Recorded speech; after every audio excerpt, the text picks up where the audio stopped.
Okay, sure.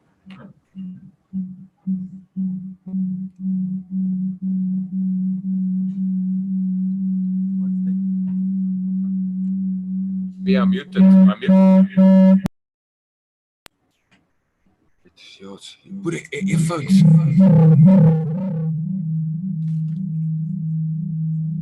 must put headphones in.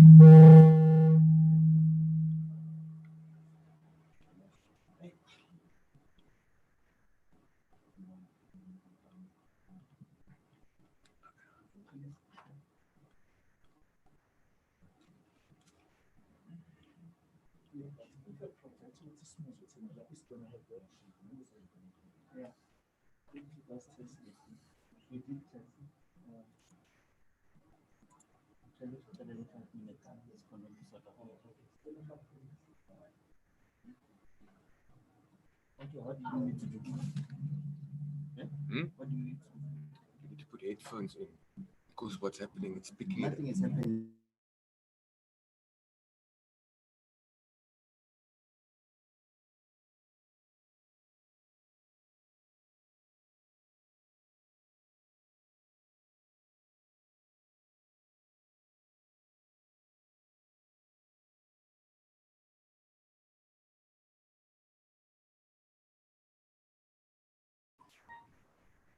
No, wrong one. No, it's not this one. You must unmute the one that says. So, yeah.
Testing mic.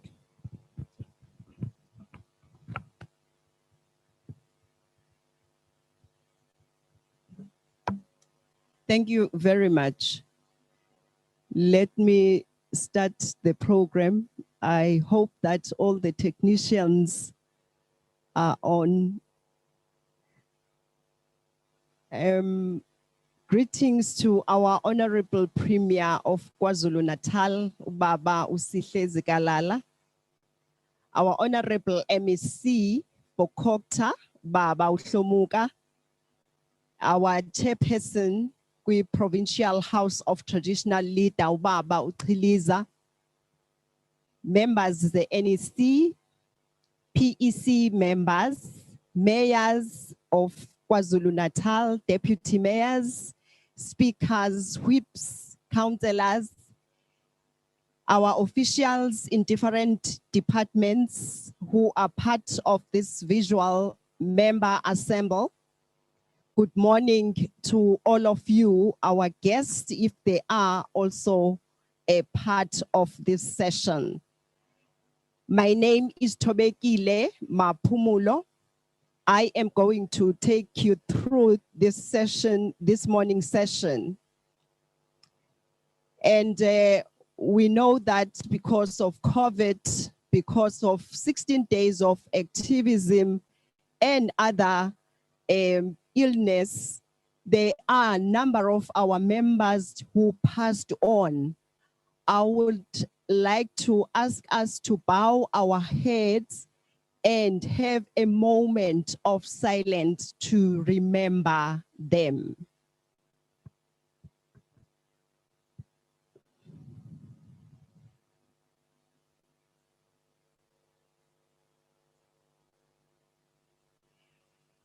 May our souls rest in peace. Amen.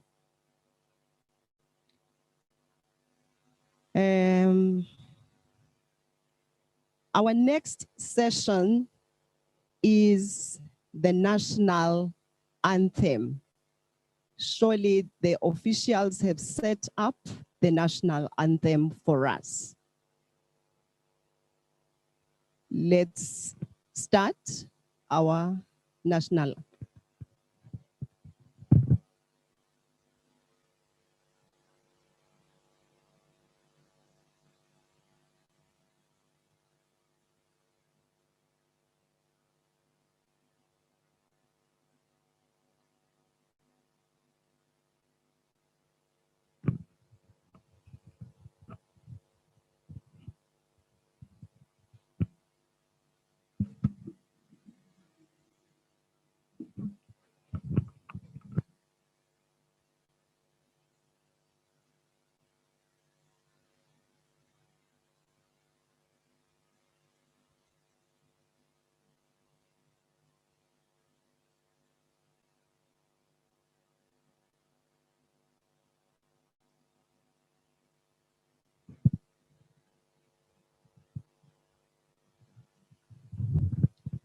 Bear with us.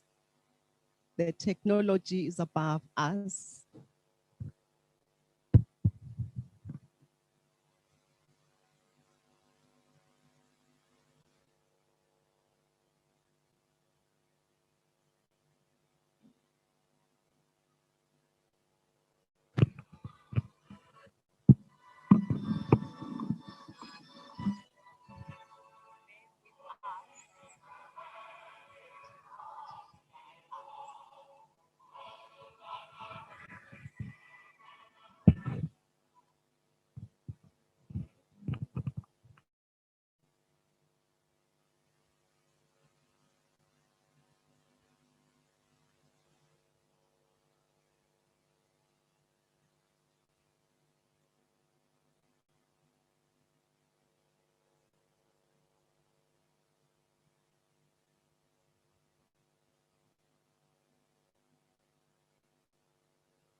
I would like to have a mover and the seconder of the agenda.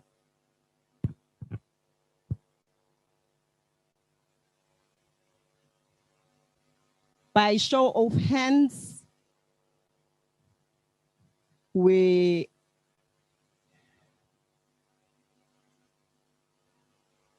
I'm trying also Nami to check whose hand is up. I can see the hand of Mayor of Umsunduze, Mzimkhulu Tebola. Over to you, Mayor.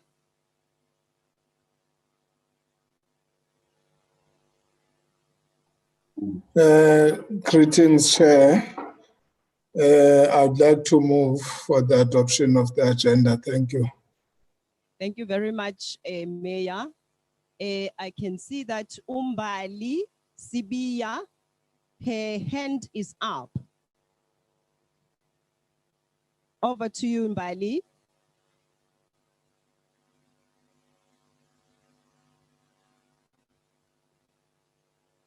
Mbali.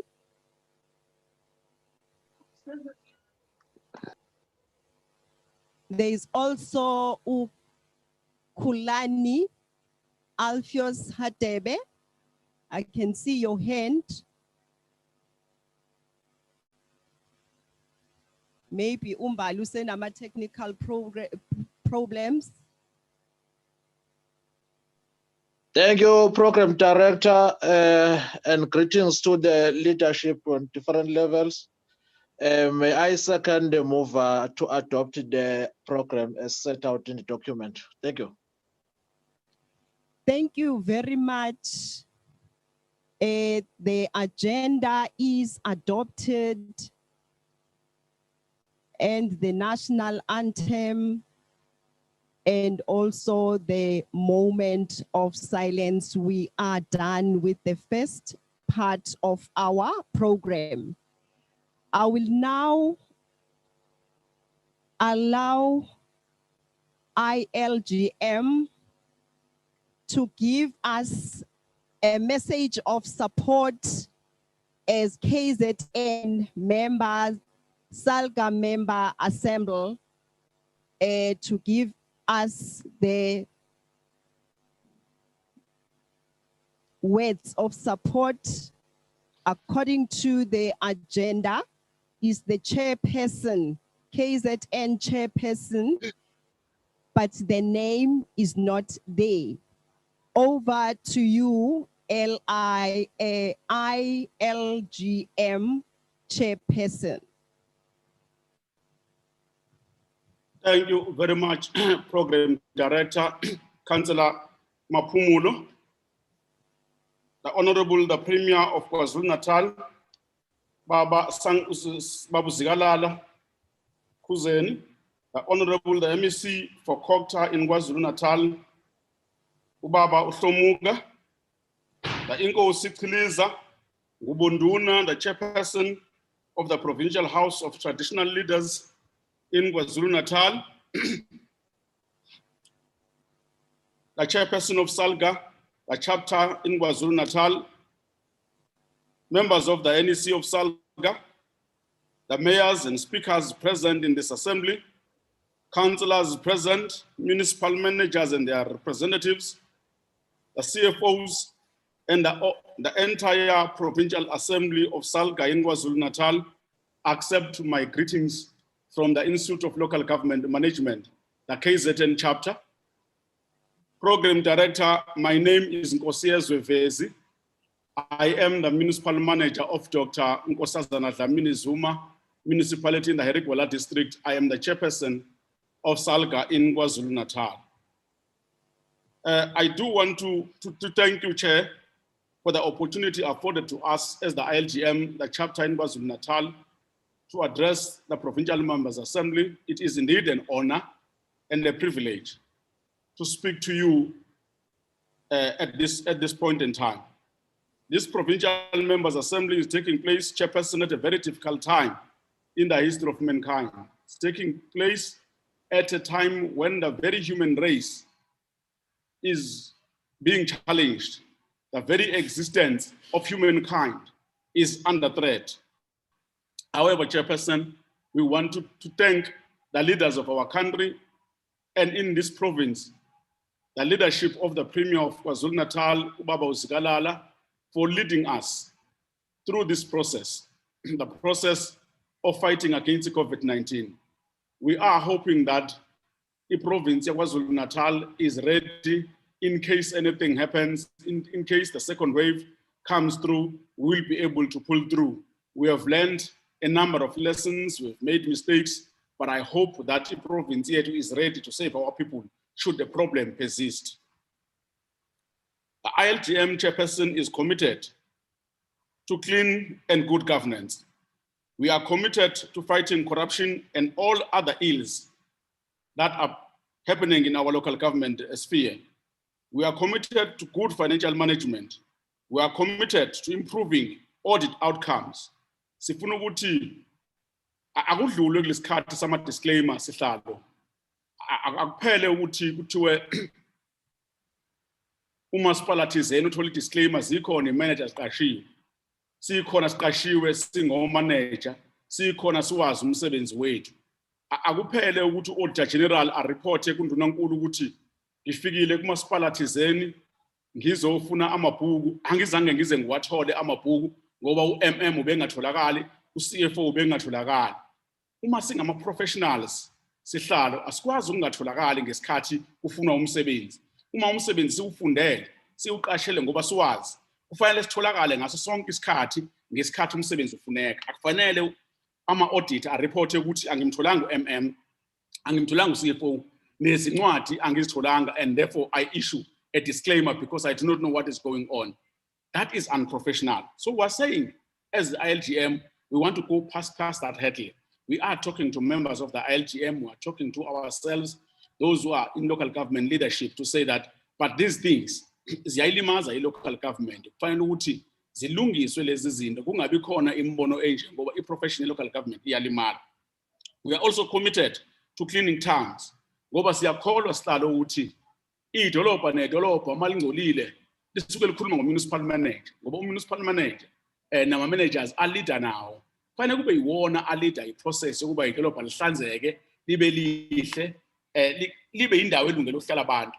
Asidluleni esikhathini lapho khona ugeleza ilindle ligelezele emzini yabantu, zikhona i-managers uqashela umsebenzi ngoba yizona ekufanele zikhomande zikhomba abasebenzi abaqashiwe abakhokhelwayo ukuthi benze umsebenzi. Uma ngabe ukuthi ilindle ligijimele emgwaqweni, usho ukuthi nabasebenzi bahulumeni abangawenzi umsebenzi ngendlela, umanager kufanele kube uyena ogijima kuqala ukuba alide leyo process. We are committed to sustainable livelihoods and we are committed to economic development. We want to commit ourselves, Honorable Premier, to well-behaved staff that do their work, staff that are competent, and staff that are well-trained. Basebenzi bakahulumeni abenze umsebenzi wabo abawuqashelwe, bashiye ipolitiki kulabo abayikhethele. Abepolitiki benze ipolitiki abayikhethelwe, kodwa abasebenzi bakahulumeni ngaleso sikhathi makube siyajuluka thina, siyasebenza silungisa ukuthi abantu bahlale kahle. Abantu abasebenzi baziphathe ngendlela elindelekile emsebenzini. Kungabi khona abantu ekuthiwa kufanele bancengelwe ukuthi benze umsebenzi wabo abawuqashele.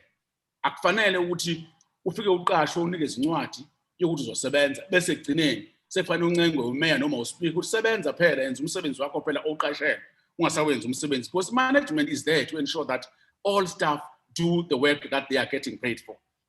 The ILGM chairperson stands for professionalization of local government, and we are currently involved in discussions with institutions of higher education and training for the development of qualifications that speak directly to the training needs in local government.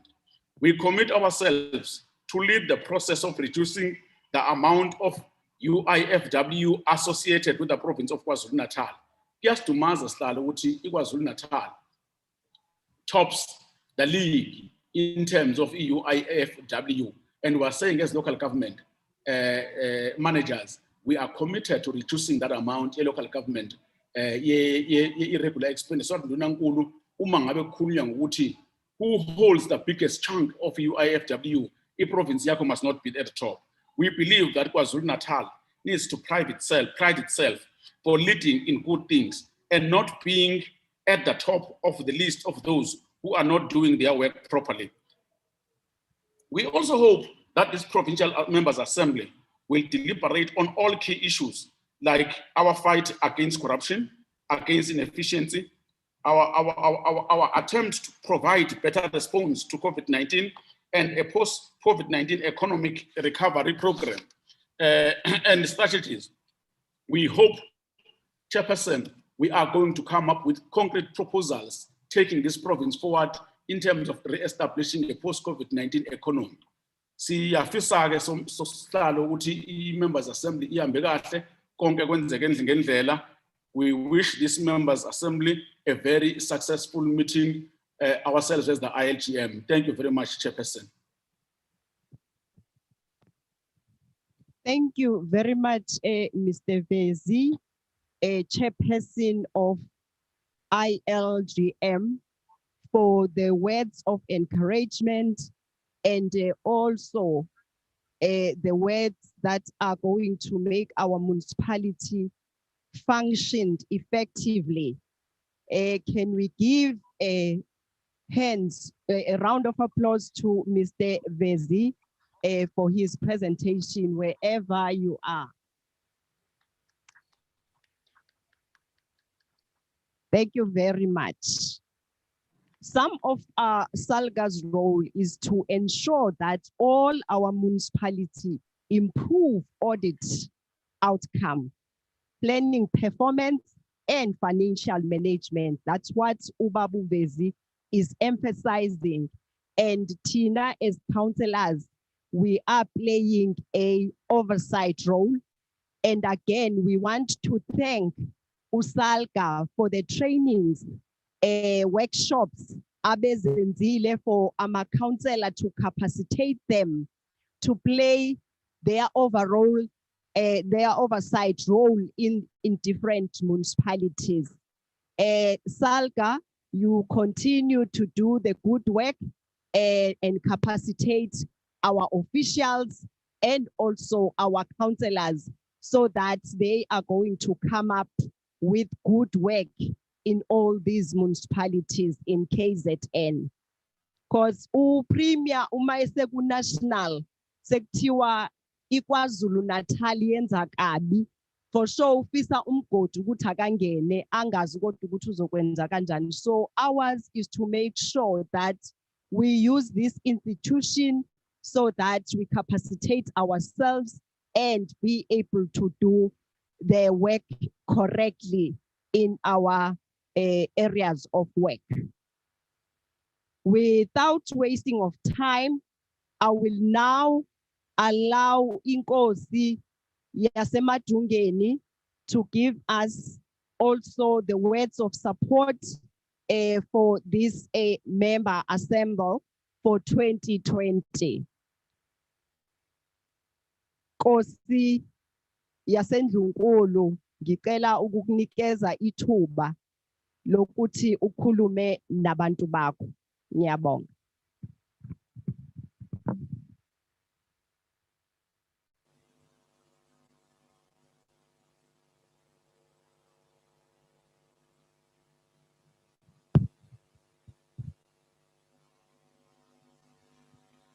Inkosi bengithi ikhona ithuba sengilinikeza inkosi.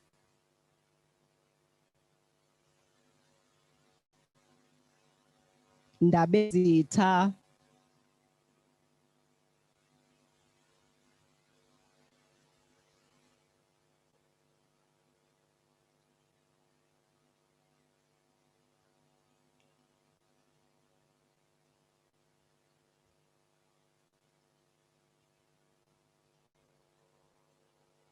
May I check with the officials whether Inkosi confirmed that is okay? Ndabezitha ube confirmile ukuthi uzoba khona. Kuze kube manje ngibona engangithinti. Nkosi Chiliza, ngicela ukuchecka Nkosi yasemadungweni ukuba ukhona na.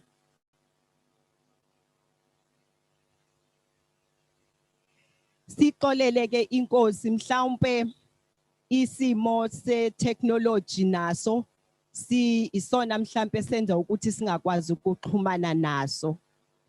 Uma isikhona, I hope that siyomnikeza i-platform to give us the words of support. Let us go straight to our next item. We were expecting we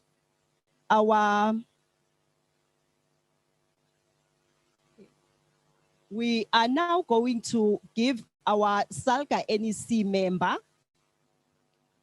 to give us the progress in the implementation of the National Conference resolution.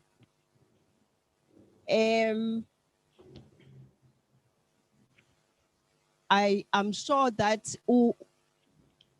NEC member Ubaba Umapena is the one who is going to take us through the national resolutions.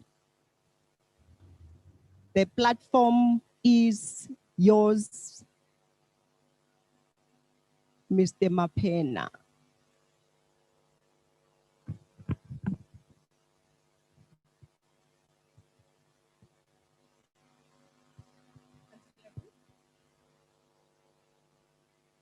Oh, okay.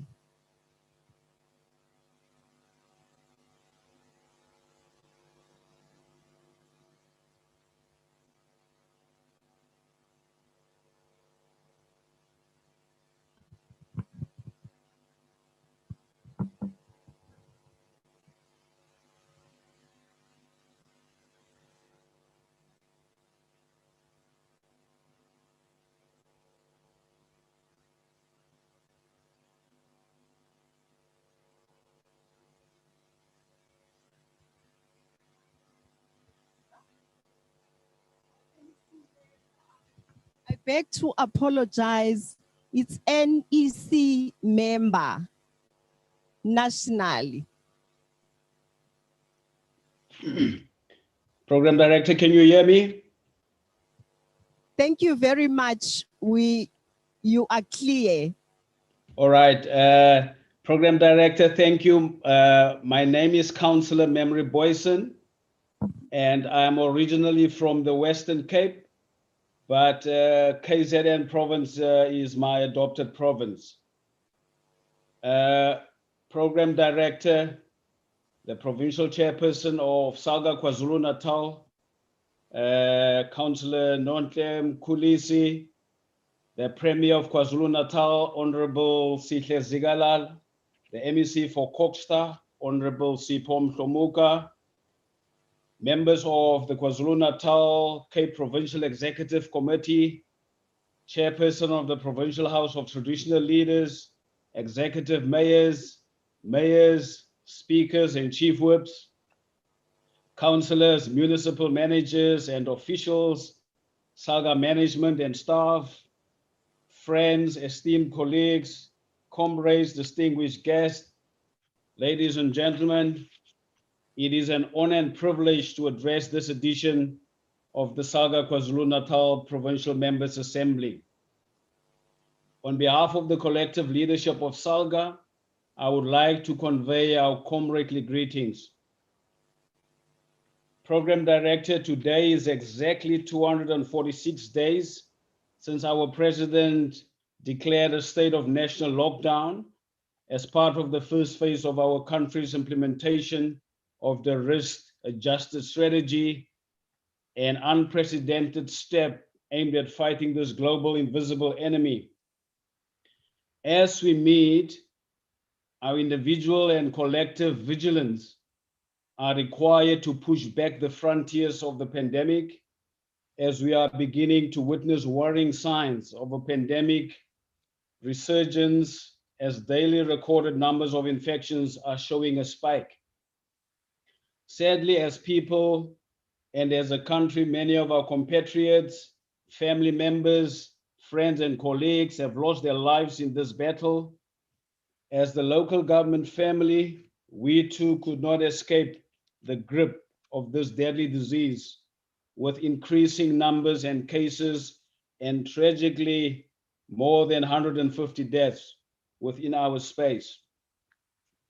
The most critical challenge we face today as people is to stem the tide by strictly and constantly adhering to the preventative and safety protocols our government is championing across levels of society and across spheres of influence. We commend many of our councillors who have played a tremendous role in advocating these COVID health safety measures and for providing social assistance to many destitute families who otherwise would have been without food, water, sanitation, shelter, and PPE. Program Director, also allow me to also use this opportunity to remind ourselves of the critical importance of the next 2 months in local government celebration calendar. Firstly, the 1st November 1995 being the first municipal elections, and secondly, the 5th of December 2000 being the first democratic municipal elections. Both these elections brought much optimism about the developmental potential of municipalities, 25 years and 20 years later, respectively. Public perception of local government is at an all-time low. With the 2021 municipal elections approaching, much needs to be done to profile local government once again. As such, two very important profiling campaigns are taking place over this week and next. Firstly, as we speak, Program Director, we are hosting a 25 years of local government virtual conference. And secondly, next week from the 3rd and 4th of December, it will be 20 years of democratic local government celebrations linked to SALGA National Members Assembly. We are looking forward to welcoming you to the next National Members Assembly, which will be hosted next week. The SALGA NEC held engagements with the Auditor General on the 18th of June 2020 on the municipal audit outcomes for the year 2018-2019. As we approved an approach under theme, extract consequences and accountability for municipalities. In this regard, we directed that municipalities should be engaged to furnish us with response plans to address the occurrence resulting in the negative audit results, as well as provide the results of skills assessments of the respective financial departments, with a view to establish the necessary capacity to prevent recurrence of the citation by the Auditor General. In addition, year two, the Auditor General made available to us details of municipal staff and staff in the employ of the state doing business with municipality and consultants that provided financial support to municipalities with no resultant improvements or impact on the financial management and reporting of municipalities. Program Director, it is also disturbing that the AG information confirms that in 40 municipalities tenders awards were made to municipal officials, and in 77 municipalities, awards were made to close family members of employees or either of councillors within municipalities. In 107 municipalities, false declarations were made. It is further concerning that despite the use of 393 service providers providing financial management and reporting support to municipalities at a cost of more than 1 billion rand, we are not seeing competent results. And the IGL chairperson alluded to that as well. In advancing our quest to extract consequence management and accountability, the SALGA NEC has directed that further engagements take place with the affected municipalities to secure the action plan to act against those implicated in unlawful awards, as well as the plan to deal with external service providers who are not contributing to the improvement of financial management and reporting. We will also further engage with the Minister of Public Service and Administration to raise concerns with staff in the employ of the state, either at national and provincial level, who are conducting business with municipality, and jointly determine the appropriate action that needs to be taken. For nearly 2 years, SALGA NEC has focused largely on debt owed to municipalities and debt owed by municipalities. The stumbling block in resolving debt owed to Eskom and municipalities respectively include disputed debt to municipalities by national government, provincial government, or either organs of state. Disputes on the quantification of debt owed by municipalities to Eskom, also based on the correct application or the relevant application of the applicable legislation. The reasonable interest charges and correct penalties are also one of the issues that needs to be addressed. In response to these challenges, a political task team under the leadership of the Deputy President of the Republic had resolved to appoint a facilitator to process and verify the amounts of debt owed by organs of state to municipalities, and in turn, the debt owed by municipalities to Eskom. It is, however, disappointing that despite these agreements in the IGR arena, the situation is becoming unattainable for municipalities who are constantly threatened by disconnections from both Eskom and water boards. We have also witnessed these matters being ventilated in our courts of law, with the resultant consequences of the attachment of municipal land. In Majabang municipality, for an example, the bank account of Maluti Mafupong municipality and the fleet of Mfuleni being attached. Program Director, it is evident that despite our gallant attempts to amicably resolve these matters in line with IGR dispute resolutions mechanisms, Eskom has unilaterally not adhered to these arrangements. Similarly, despite agreements that service delivery agreements are to be entered into between Eskom and municipalities, Eskom continues to raise concerns with these terms and conditions of the SDA. It goes without saying that the proposed SDAs will be worthless if Eskom refuses to be a contracting party. Based on our legal opinion, which essentially contend that municipalities have an exclusive right to electricity reticulation within their jurisdictions, Eskom's actions has now left us with no other option than to approach the court for an order declaring Eskom's supply of electricity within municipal jurisdictions as unconstitutional. Should the court find that Eskom's distribution of electricity within municipal areas is indeed unconstitutional, then the court may make a just and equitable order in terms of section 172(1)(b), directing that Eskom hand over distribution of electricity within municipal areas to the relevant municipalities, alternatively directing Eskom to enter into these service delivery agreements.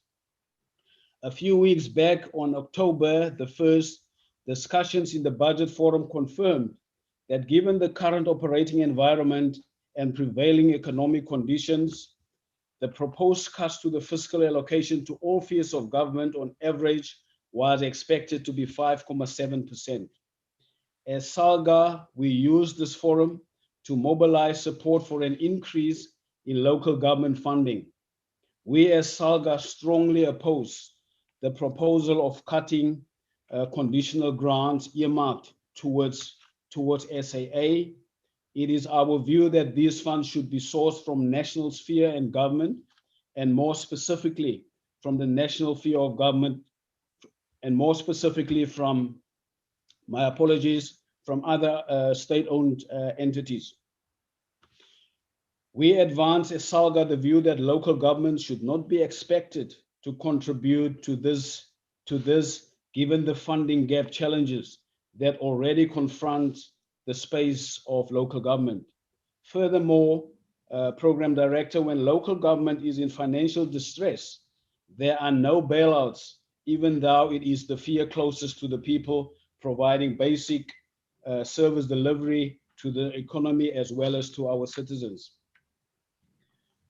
We are very encouraged and we appreciate the broad support which we receive from other ministries and MECs expressing their disapproval of cuts to local government allocations. We are also motivated for urgent convening of the long outstanding budget forum Lekgotla, which is scheduled for this coming weekend. My apologies. The main aim of the Lekgotla is to focus on the review of the equitable share and grant systems to local government.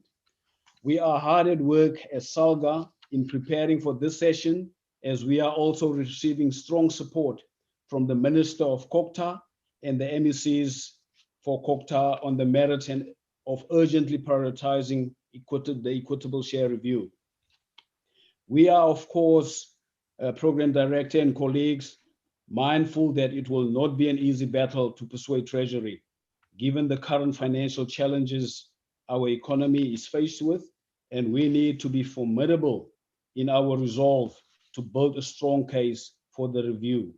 Unfortunately, as SALGA, we've already built a solid case from evidence-based research that demonstrates the unfairness of the current funding model for local government and how it is central to the current collapse, which we are witnessing on a daily basis that are happening within different municipalities.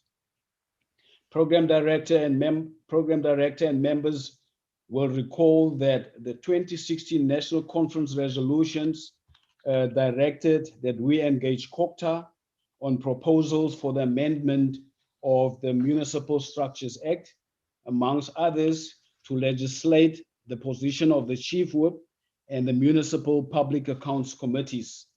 Similarly, with the Constitutional Court declaring the Systems Act of 2011 as invalid, many have argued that inadequate governance at both political and administrative levels is the root of many of the challenges which municipalities are faced with.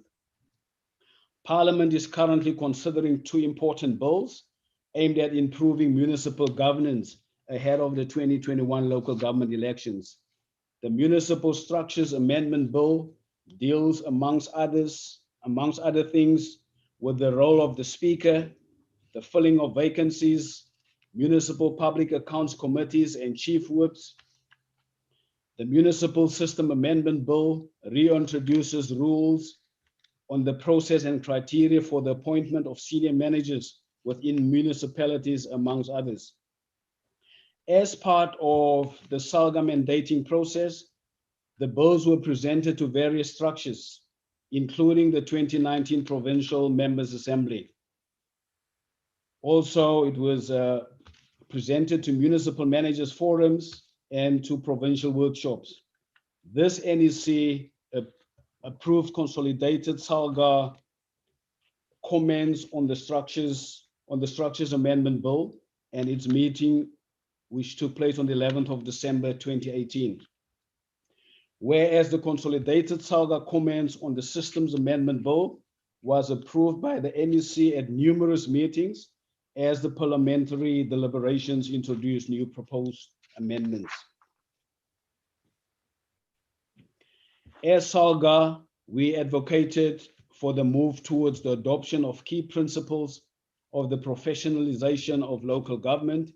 It is clear, Program Director, that there is a dire need for professionalization and steps should be taken to limit political interference in local municipalities.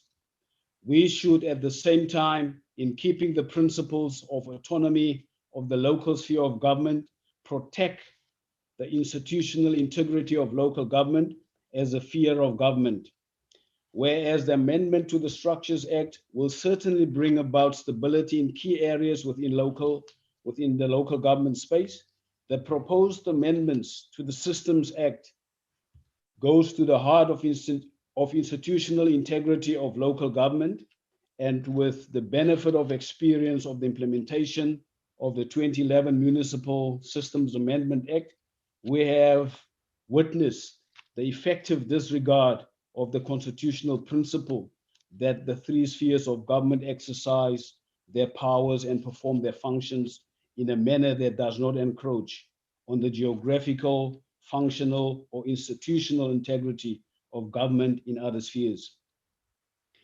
If we don't treat carefully, Program Director and colleagues, if we don't treat carefully, informed by the recent pronouncements, local government effectively stands to lose its institutional integrity in as far as the appointment and determination of the conditions of employment of the municipal manager or managers directly accountable to the municipal manager.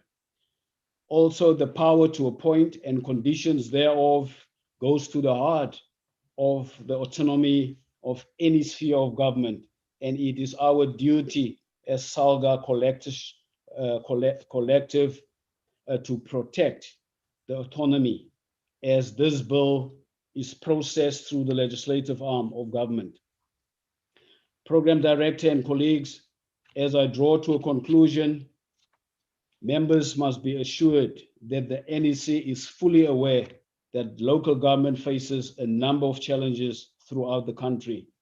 As we engage across provinces in the provincial members' assemblies, we are gaining valuable insight in the discussions with municipalities, as this will enrich and sharpen SALGA's perspective when it represents and advocates measured policy responses going forward. Whereas there is a good story to be told by some, it is also evident, colleagues, that much needs to be done to grow the capacity of municipalities to execute their developmental mandate. With these remarks, Program Director, on behalf of the NEC, please allow me to wish this Provincial Members' Assembly fruitful deliberations, and let us not shy away from constructive engagement. And on behalf of the NEC, once again, we are fully committed to drive whatever the outcomes of this PMA will result into. I therefore say and ask this Members' Assembly to take note of the SALGA's input. Thank you, Program Director. Thank you very much. A big round of applause for our NEC member, Mr. Boyce. Thank you very much for the progress in the implementation of our resolution. Ours is to make sure that we note these resolutions and also to look at what we have achieved.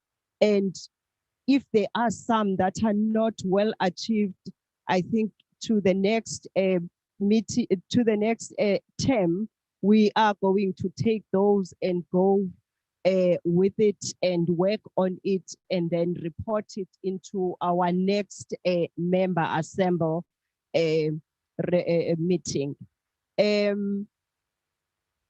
For this resolution, because it's a implementation, a progress of implementation, I think we need to note this resolution, and then the province will action whatever needs to be actioned if there are some of resolutions that are not implemented.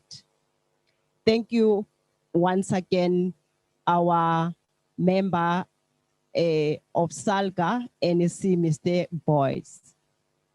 We were, according to our program, we are expecting MEC wethu Baba Uhlomuka to give us the message of support to this meeting, but unfortunately, he is not around. He is busy with other government work, and nobody is going to stand on his behalf. According to the officials, they didn't receive anything from his office. But nevertheless, we will continue with our program. We are now going to invite our Honorable Premier of KwaZulu-Natal to talk to us, because as local government, we need to work hard, and SALGA is not in isolation, is working with other institutions to improve the work of local government. And our premier is also part and parcel of this institution of SALGA. So that is why he is one of our keynote address to this members assemble meeting. I will now hand it over to our premier to talk to all of us in this 2020 provincial member assemble meeting. Over to you, Premier. The platform is yours. Thank you. Thanks, Program Director Undlunkulu, Mayor was Ndlovu Maphumulo. Let me also extend my greetings to the NEC members, SALGA, especially the NEC member who have spoken to us, Councillor Poison. Let me greet also the chairperson of SALGA in KwaZulu-Natal, Councillor Nonhle Mkhulisi, and the entire PEC, the management. Let me also greet the leadership of our Municipal Managers Association,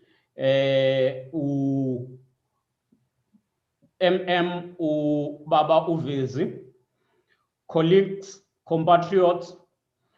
It is with great honor that we participate in this annual provincial assembly organized by the South African Local Government Association in KwaZulu-Natal.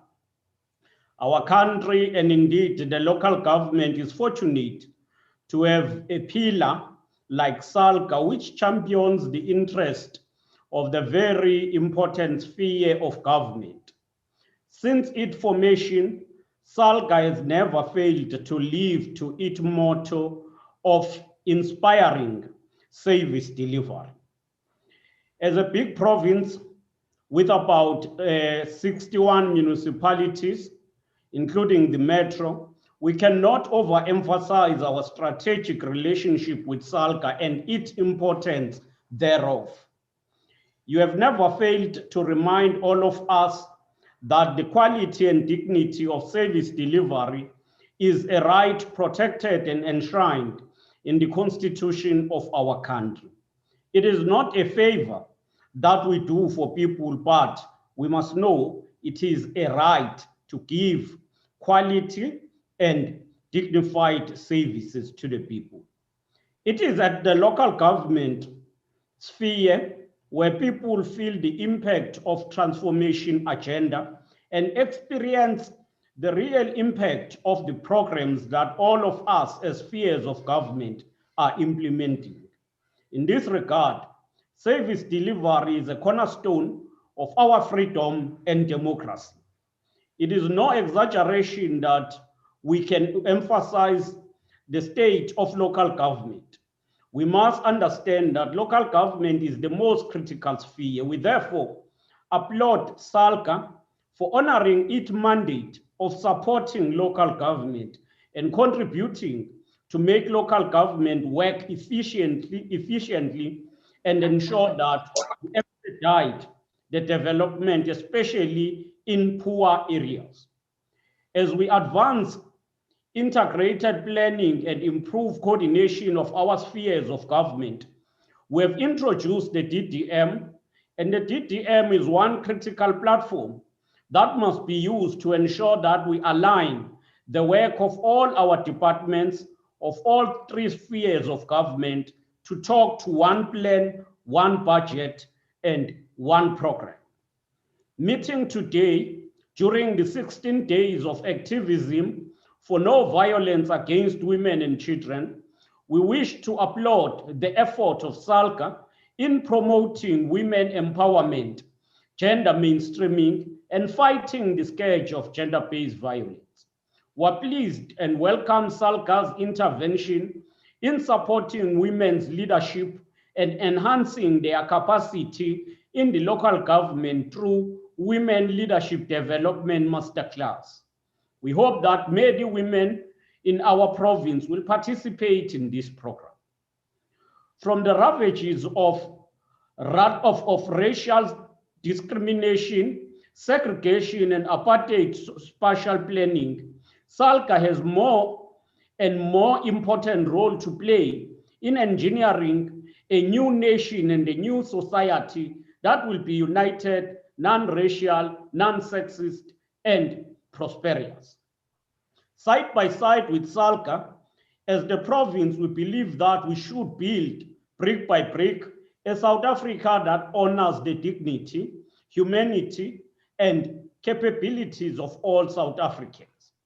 We must continue to fight against the racial or the racialized geographic spatial planning that came to effect with the 1922 Stallard Commission, which started and forced the segregation of Africans and Blacks in general. And since our democratic breakthrough, we have worked together to unite South Africa and reverse the devastating impact of oppressive laws. The colonial and apartheid architecture usurped state power and made sure that the space became a powerful dominant to ensure and inflict inequality and exclusion of Africans. We therefore all share a responsibility to build a developmental state that will truly respond to the needs of the people and address all legacies of the apartheid. The colonial and apartheid bureaucracy, supported by the army, the police, and courts, were extremely efficient not only on subjugating the majority, but also in driving a wedge of division based on race and ethnicity. Today, we're grateful to the work that have been done by our government. We have reimagined the state to be an anchor of unity and to ensure that we use the strength of the state to fulfill the vision and the goals enshrined in the Freedom Charter. Through SALGA, we look up to our public servants to make their contribution to strengthen our developmental state so that it can succeed in tackling the root causes of underdevelopment, inequality, poverty, and unemployment. Addressing outgoing commissioners of the Public Service Commission in 1999, the founding president of our country, former President Nelson Mandela, remarked, and I quote, "For the majority of South Africans, the public service was seen as a hostile instrument of an oppressive minority. We have an immense challenge to build a state that is truly orientated toward the service of all South Africans, that is equitable, representative of our society, that is guided by the broad vision of a better life for all, and that is dedicated to making efficient use of public resources," close quote. In this regard, we're pleased to report to this assembly that after listening to the people of KwaZulu-Natal in the 2019 elections, our province has made the delivery of basic services, in particular water, a number one priority for the 6th administration. We've developed a comprehensive master plan, which last weekend we presented to the Minister of Human Settlement, Water and Sanitation. We also launched a Umshwati bulk water scheme to respond to the aging infrastructure and the growing population of Umgungundlovu and Ilembe. Our vision is that local municipalities must be effective in driving economic transformation. They must create new opportunities and help local people to find work in their vicinities instead of traveling far away and then be immigrant workers. We therefore have a responsibility to ensure that each and every district take the advantage of DDM and develop its own local economic empowerment program based on comparative advantages that are there. Compatriots, in 1994, we inherited a fragmented, unaccountable, and a racial divide governance system consisting of homeland administration, national and provincial administrators, as well as separate administration for certain racial groups. We recall that the homeland administrations were poorly organized and not well resourced. Over the years, we have collectively made crucial advances in establishing a single local government system that is more united, that is more accountable to the people. So today, as we engage, we must understand that starting from the white paper of 1998 to all other pieces of legislation, the interest of government today is to support local government and make it a system that is effective and efficient. Notwithstanding that objective, local government is still facing enormous challenges. These challenges are found in the audit reports, especially the AG's audit reports. They affect service delivery, and in most cases, these are issues that lead to service delivery protest. Whilst clean audit are attainable, it is a big concern for us that only 20 municipalities got clean audit nationally and only 1 municipality in KwaZulu-Natal. Currently, local government is often referred to and defined by contestation where people fight over for resources, and that's what gives rise to corruption, fraud, and wasteful expenditure. Therefore, we need to all ensure that we play our role in dealing with this situation. We have a very little and shrink budget as government, whether you talk of national, provincial, or municipalities.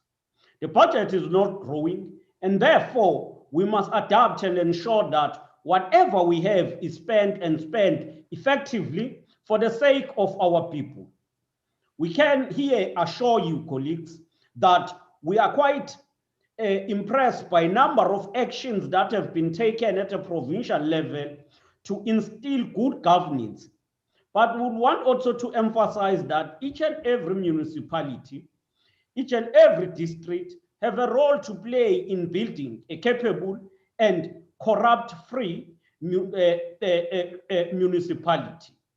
We must implement consequence management and move toward embracing clean audit.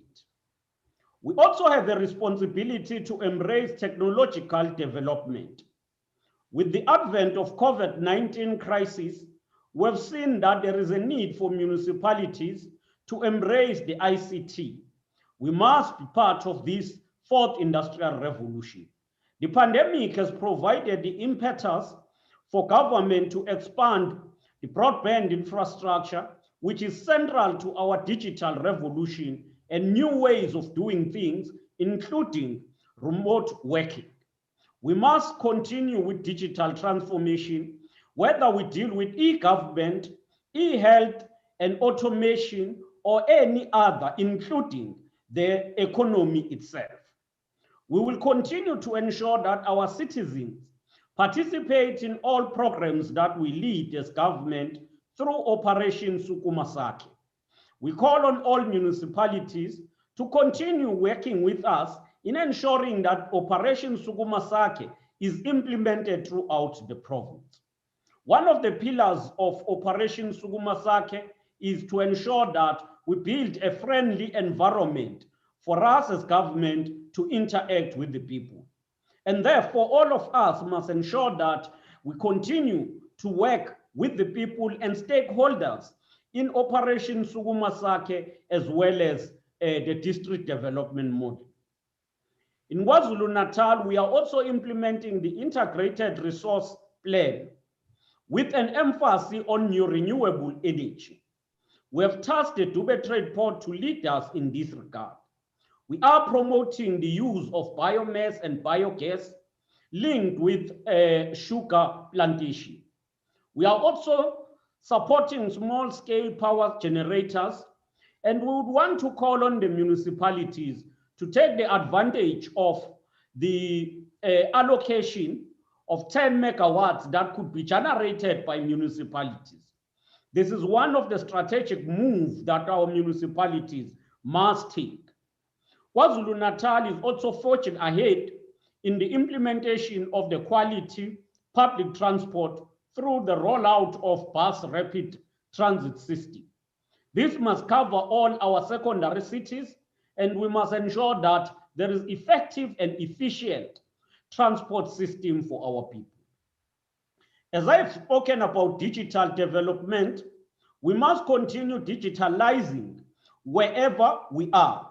But in doing so, we must also continue to ensure that our clients, in particular the people we service, are getting support to understand and to use technology in a way that will help us minimize effects of things like COVID-19 and others.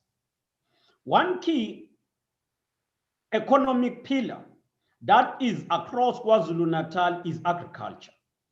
Our over-reliance on import needs to be addressed. We need to build as province and municipalities with entrepreneurs that are productive, that are able to manufacture and export. In this regard, we want our municipalities to play a role in supporting our local farmers. We've started a program of the radical socio-agrarian transformation, the RASET. We must continue to ensure that it is implemented in all areas as it provides a sustainable market for our farmers. At a provincial level, we are continuing working hard toward the finalization of KwaZulu-Natal Agriculture Master Plan that will help us to make a meaningful support to local farmers. We must also take advantage of waste and ensure that we embark on waste management in a way that contributes to the circular economy. We encourage local government to reduce waste through recycling. We have said local authorities need to invest strategically in good quality, low carbon services from waste and disposal. We need to ensure that we keep our cities clean, and we need to ensure that we utilize waste management as part of the economic stimulus that will grow the economy in our local areas. We are also emphasizing spatial planning that will help us to ensure that we plan accordingly. Gone should be the time where Africans stay far from areas of work. We must ensure that we plan in a manner that will accommodate all our people and ensure that they've got access to all amenities, but further than that, ensure that our people get work closer to where they stay. As we conclude, we would want to emphasize good governance. SALGA must provide municipalities with support to ensure good governance. Good governance results in efficiency, in effectiveness, but in trustworthy. For trustworthy and trustworthiness is important between us as government and the people. There is no government that will enjoy legitimacy if people have no confidence to that government. We need to ensure that we consolidate our relationship with the people and stakeholders, and at all material time, respond to the needs of the people. We must equally respond even to grievances that we don't like, but even if we see that people are not honest, but we must not allow a state where there will be paralysis on our side or just a state where people will behave willy-nilly. We're quite concerned with the development around the eThekwini on issues of foreign nationals and on issues of banning of trucks, and we are working with the municipality to address those issues. We will equally request that all of us play a role in sustaining a good relationship with the communities. We are heading toward the local government elections next year, and we would want to see the local government elections characterized by a peaceful environment where all people will be able to participate in elections and be able to elect the representatives of their choice. As we conclude, we've buried our Deputy Speaker recently, Comrade and Honorable Mluleki Ezekiel Ndobe. He was very passionate with local municipality or with local government in essence. He was very passionate with education. We are hopeful that SALGA will remember Comrade Ndobe as one of those mayors who served and as one of the chairpersons of the SALGA KwaZulu-Natal, and will remember him through ensuring that what he stood for is continued and implemented. Let us learn from him his love for education, his dedication to the cause of the people. Together, let us build a capable, ethical local government that will ensure dignity for all our people. Asukume sakhe iKwaZulu-Natal. Together, let's grow KwaZulu-Natal. I thank you, Chairperson. Thank you very much, Honorable Premier. I ukhulumile, and I hope that all mayors, deputy mayors, speakers were having their notebooks next to them. They were jotting everything that you were talking about, because it's our mandate to go back to our communities and implement all these things that you were talking about. As I conclude, as a person who was sharing this morning session, I just want to thank all members who are here in our offices and all those who are on visual for their participation and their listening to our guests who were giving us words of wisdom to be able to continue with the work that we are doing to change the lives of the people on the ground. So I just want to conclude by saying that as local government, we are mandated to work collaboratively with other sectors to sensitively provide, respond, intervention to gender-based violence and other things through facilitation and coordination, the provision of service aimed as survivors of gender-based violence. Our premier was busy yesterday. He was also in the TV. All our MECs were busy in different districts launching the gender-based violence. So it's our task as counselors who are working with people on the ground to make sure that we facilitate and coordinate the process in order to save the survivors of gender violence. With those words, I just want to thank you all. And also, if there were some of the things that didn't went well, we are apologize. and it's our first time to have this kind of assemble on visual.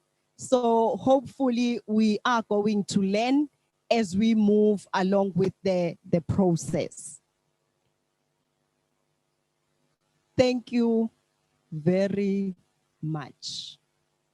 Now it's time for tea break and also immediate briefing, especially our chairperson is also here. Thank you very much on my side. And we will be back at 12 o'clock. Thank you very much. You can take your cup of tea, but 12 o'clock again, we are starting the afternoon session. Thank you very much.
I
Members,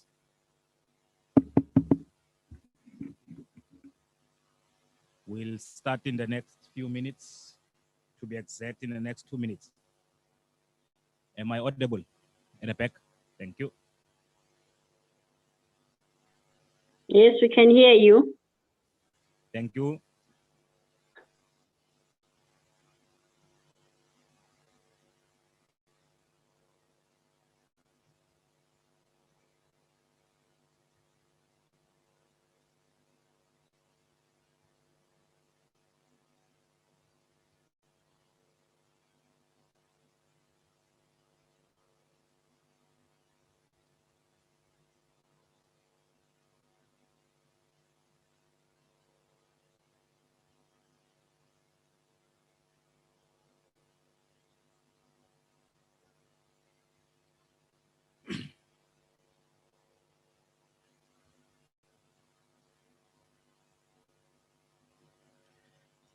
Welcome back to the second session. The one before you is Councillor Mapena, the Deputy Chairperson of SALGA. Let me take this opportunity to greet you all on behalf of SALGA, all the Munichs in present, the mayors, the speakers, the chief whips, the CFOs, our guests, especially those who were in attendance in the first session, ILMGM, Nkosi Chiliza in absentia, MEC Kokta in absentia, and a great thank you to our Honorable Premier for always gracing us and giving us our marching orders. And indeed, these are the marching orders to the final stretch, to the completion of our term as local government. We are left with under 9 months to conclude our term. And he gave us one good task to ensure that we continue on the trajectory of a good governance. And as always, when I'm before you, I normally take a few minutes of your time to digress a little bit from the agenda or the program before us. And I'll do the same today, just a minute or so, to say, indeed, Premier, you are correct. Good governance is a catalyst to the provision of basic services to our people. And within that catalyst, you add an ingredient of ethical leadership to accelerate the provision of services through ensuring that we use the resources at our disposal economically, as the Constitution allows us to do so, or demands of us to use the resources economically and efficiently. And in doing so, we must bear in mind that the year that we are in, we were hard hit in terms of our revenue base, as the Premier has indicated, in terms of collection rates, because most of our citizens and our residents were laid off at work. Some of them had to take salary cuts. And in doing so, our collection had become a challenge in most units. Some units were battling to collect above 50%. Most of them were collecting around 10 to 20%. And in that regard, we say to those who are battling, SALGA is there to assist in ensuring that we collect where we can and we make arrangements with our residents where they can't, so that at the end of the day, we do collect revenue. Our program will slightly change. The last two items will be the last three items, and the last third item will be the last item. The item which will be the last is the Chairperson's organizational report. Councillor Mkhulis is engaged in a small meeting now, so we'll move her to the end of the program.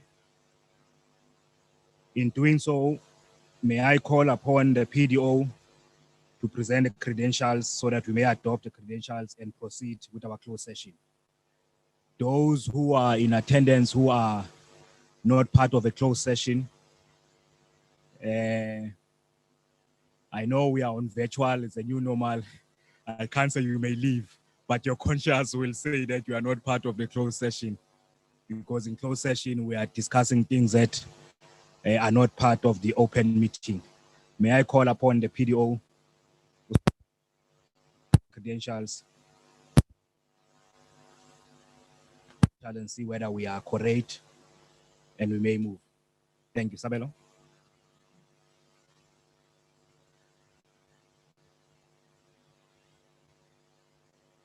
Oh.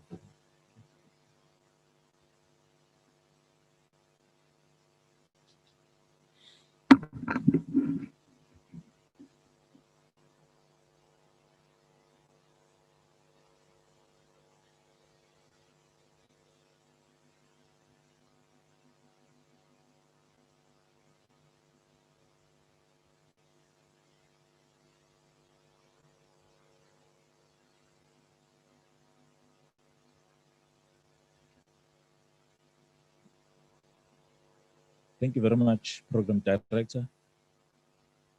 Allow me to greet all members present, honorable mayors, deputy mayors, speakers, councillors, municipal managers, senior managers, the Honorable Premier and MEC, and all other dignified guests, part of this engagement.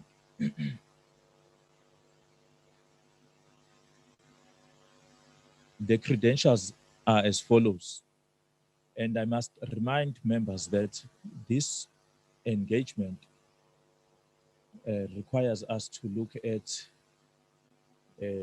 members that are in good standing, members that are on a payment arrangement, members that are not in good standing. And this approach, whereby we recognize members in good standing, members who are on a payment arrangement, is our extension to members for the good faith that they have shown to SALGA by ensuring that they prioritize SALGA in their payments. And therefore, this three-pronged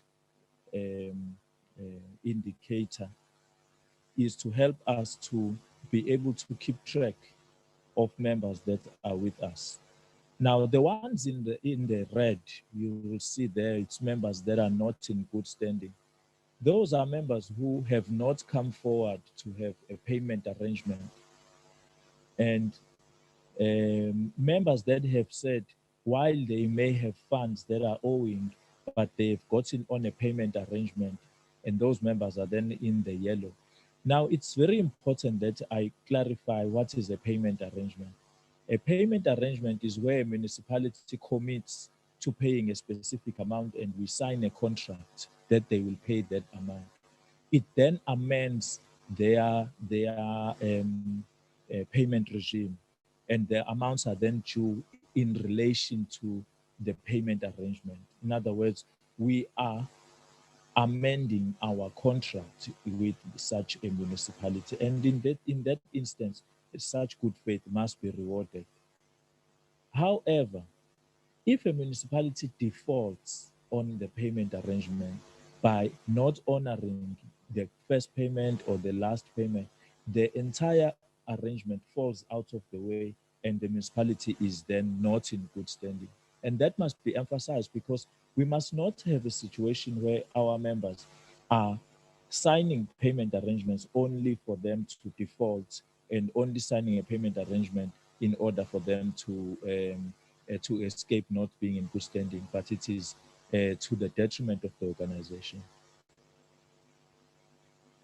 So how do we stand now? Program Director, you will see that in eThekwini we had 3 registered delegates, and eThekwini is in good standing. In Ugu, we have a payment arrangement with Ugu, Umdoni is not in good standing, did not register as well. We have Umzumbe, which has 4 delegates, is in good standing. Umuzwabantu, which has 5 delegates, is in good standing. Reinkonyeni has 6 delegates and is in good standing.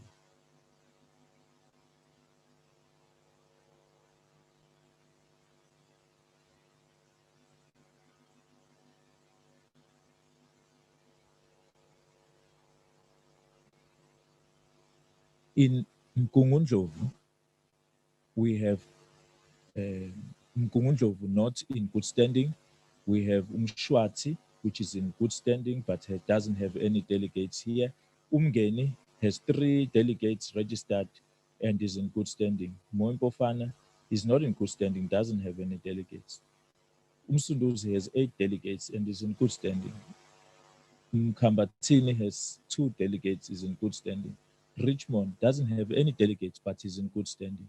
Mpendle has 2 delegates and is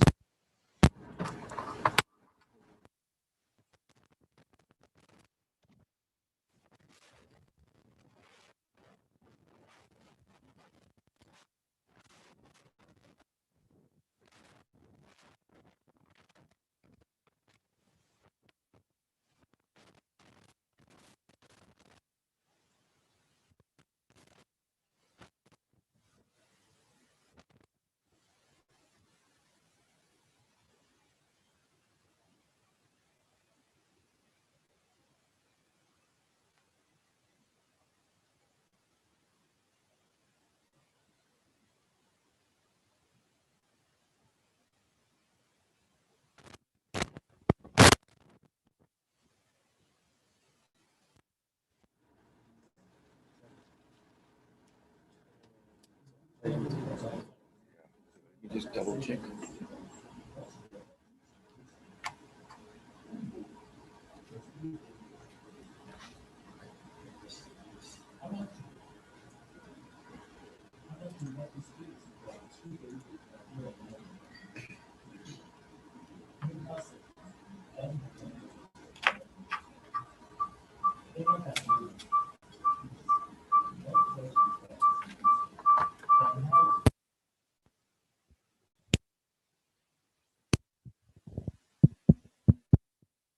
Ayo, can you hear me, God? Can you hear me?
but is not in good standing. In Ilembe, the district has 2 delegates and is in good standing. Mandeni has 5 delegates and is in good standing. KwaDukuza has 3 delegates and is on a payment arrangement. Ndwedwe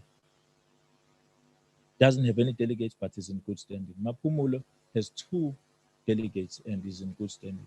Herikwala has 4 delegates, is in good standing. In fact, all the municipalities in Herikwala are registered and they're all in good standing. what does this mean then at the end? It means that we have 54% of members that are in good standing and are present here with us, which means that this meeting meets the minimum or quorum for it to correct. Chairperson, let me highlight there might be a late registration. This is a status quo as of when the time was set for when registration ends, because we needed to compile this report. I can imagine that since this time, there have been people who registered in the morning and are then present. We would then amend that session and report on at the end of the PMA as to the total attendance of all. Apologies where we might have missed anyone's name. There are people, as you can see, who are registered using their devices, and so it is not often clear who they are representing or who they are with. But before the end of this PMA, this will all be corrected. I do invite those members that are not in good standing and are not on a payment arrangement to come forward and enter into a payment arrangement on their terms, and we can then have 100% compliance in SALGA KZN. Thank you very much.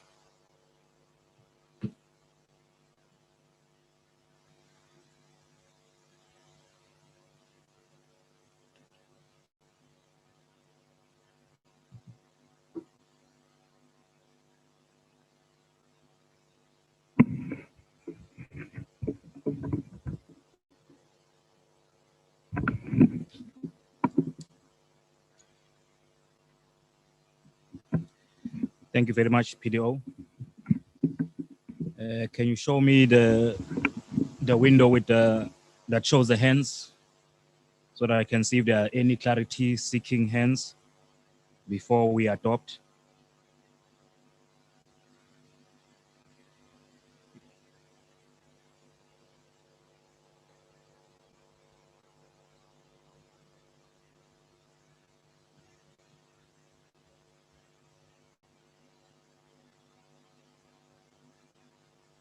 I'm still waiting.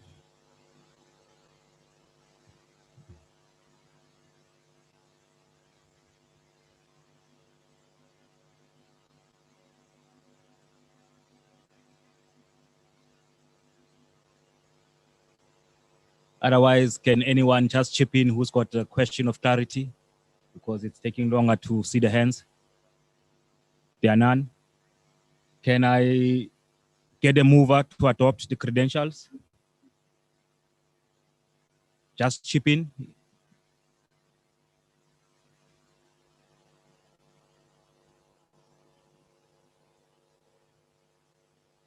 Any mover?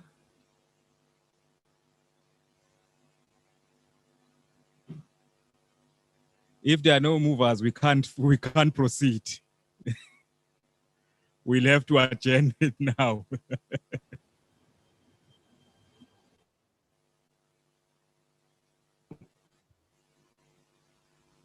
Can any councillor out of those 28 please move?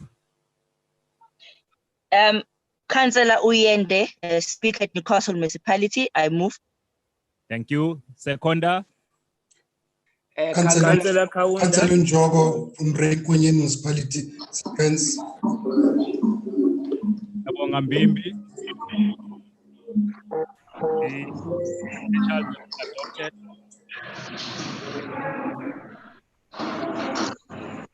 To call upon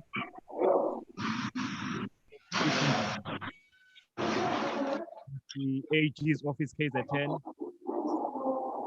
give us a presentation on the state of our finances in terms of the audit. Ms. Mhlongo.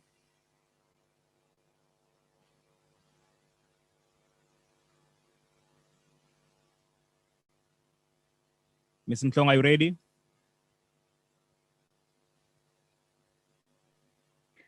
Thank you, Honorable Program Director. I just need confirmation if you can see my screen. No, I can't see you at present.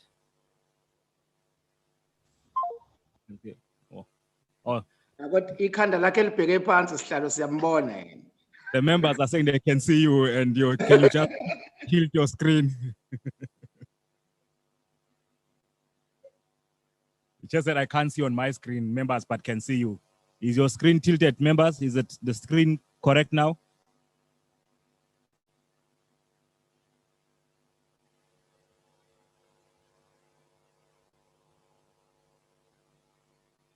Mr. Mhlongo, you are okay. Thank you, Honorable Program Director. I think now it is sorted.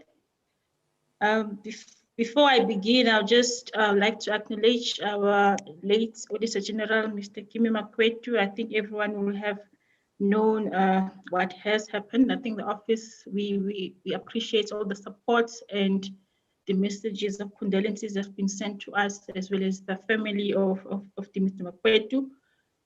Just to recognize the Honorable Premier in the meeting, the Honorable Chairperson, Councillor Mkhulisi, as well as all the APEC members, as well as all honorable councillors and speakers in the meeting.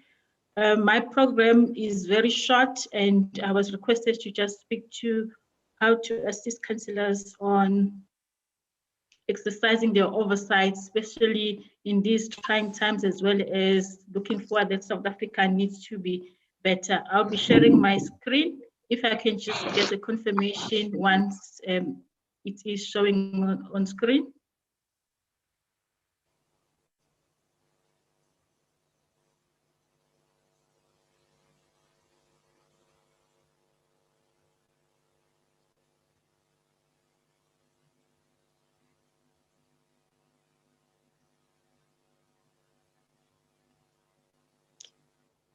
Can the members see my screen?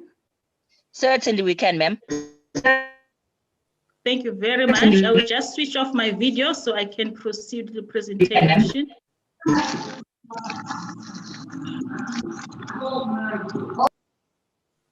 The reputation of the Auditor General speaks to us as the AG, enabling oversight, accountability, and governance in the public sector, thereby building public confidence.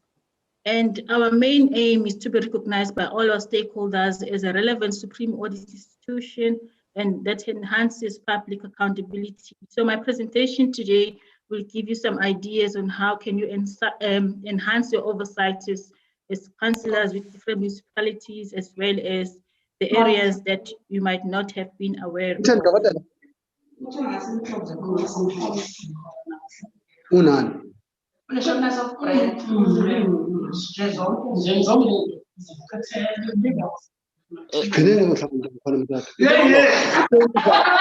Honorable Program Director, I'm having feedback from my side. Councillor Mtolo, can you please mute your side? We can hear you. Thank you. Continue, Mr. Mhlongo. Thank you very much. Yes. I think firstly, just to give a background to my presentation today, we all say prevention is so much better than healing because it saves the labor of being sick. So as the AG, we have to look at different opportunities that we have as the public sector, as well as the people that eventually have to sustain or improve on the democracy of the country. We say that, you know, most of the time we catch things after they have happened. In this case, we're saying that we need to prevent things so that we, you know, whatever maladministration and challenges we're experiencing, we should have controls that prevent that from occurring. As you'll agree with me, this quote is even more relevant that, you know, to prevent something, it helps you to not suffer from healing, or in this instance, when you speak about consequences management, because for us as AG, that is basically healing after being hurt. What are we looking at? Especially, there is model key principles, as you're all aware, that we have different legislation that are driving local government. And there's also a district hub-based, or where we're saying that there is a new way of working coming forward through the district model that is being implemented. As the AG, we said in this specific area, how can we assist different municipalities, especially all our auditees, in enhancing their control processes. So we have then introduced the term of preventative controls, which we believe, if implemented diligently, they will actually save us a lot of money, as well as the pain of going through the investigation processes if we have incurred irregular, fruitless, and expenditure, as well as there's any financial misconduct. So preventive control speaks to the leadership culture, the ethical behavior that should be driven from the leadership perspective, of which the councillors, that is where they're sitting, because they provide oversight over the different municipalities. We also speak about adequate and sufficient skills within the workforce. So how do we as councillors then enforce or support the leadership of the MM to get the required skills within the municipality? And we also speak about comprehensive policies and procedures that will guide the daily operations of a municipality and also prevent any error or any some sort of maladministration from taking place. There should be mechanisms for officials to report any pressures or undue influence. So the councillors should have that open discussion with officials where they could feel safe to raise any matters that are also affecting them. And also we have, and we are be aware that there's also hotlines that are available, and how do we influence the citizens as well as the officials in municipalities to use those hotlines so that any non-compliances can be identified before any damage could be done. Regular risk assessments and the response is extremely important. Understanding the environment that each of the municipalities is operating under, understanding the requests and requirements of the different citizens so that we don't have undue pressure to start implementing projects that we did not actually include as part of our IDP. And we also, how do we maximize or the use of combined assurance? Combined assurance, it speaks to the different levels, which is your senior management led by the MM being the first level of assurance. And then you will have your MM as well as being the second level. Then you get to the internal audit and the audit committee getting to the third level before you even get to the external individuals, which will then say we move then to the mayors as well as to the external providers of oversight, which will be your COCTA departments and provincial department of finance as well as national. So we have to use all of those combined assurance levels to prevent any incorrect administration of finances as well as use of public resources. We have to look at the short term and long term. As the AG, we believe that the preventative controls instilled within an organization will ensure that there is a direct transfer of skills. There will be also ways to then check things in advance. We have a status of records that we have implemented, which is a pre-warning signal for all municipalities to say, you know, before your year end, we have highlighted certain areas that might be a challenge for you. Come to year end, so we have to start addressing those matters before the end of the year, and also financial reporting. The performance reports, the sector approach, we also apply that to ensure that there's consistency throughout the sectors, which in this case is municipality, and effectiveness and assessment of through performance audits. Performance audit is another area that we are also now encouraging as part of our value add procedures. So basically, this is a what we call a map or a process for preventive controls. As I said, it speaks to the senior manager, the accounting officer, internal audit and audit committee as the first three levels of combined assurance, and also to check things and correct them before they go extremely wrong. In the environment where there are no preventative controls, meaning that there are no policies and procedures and there is no level of accountability being taken by the accounting officer and senior management, we'll find that you end up with the cases where there's litigations, you have to institute disciplinary processes, and then the cost of that litigation then eats up what would have been used for service delivery, and you might also lose money through this process. That's why we're saying that if you have to have a control, it should always prevent any loss from occurring from a municipality. So the processes, we all aware, there's supply chain, contract management, payments, and so on. All of these processes should have a structured policy as well as the procedure on how all the operations will flow from the start to finish and all the way to the reporting, which is your financial statements as well as the performance report.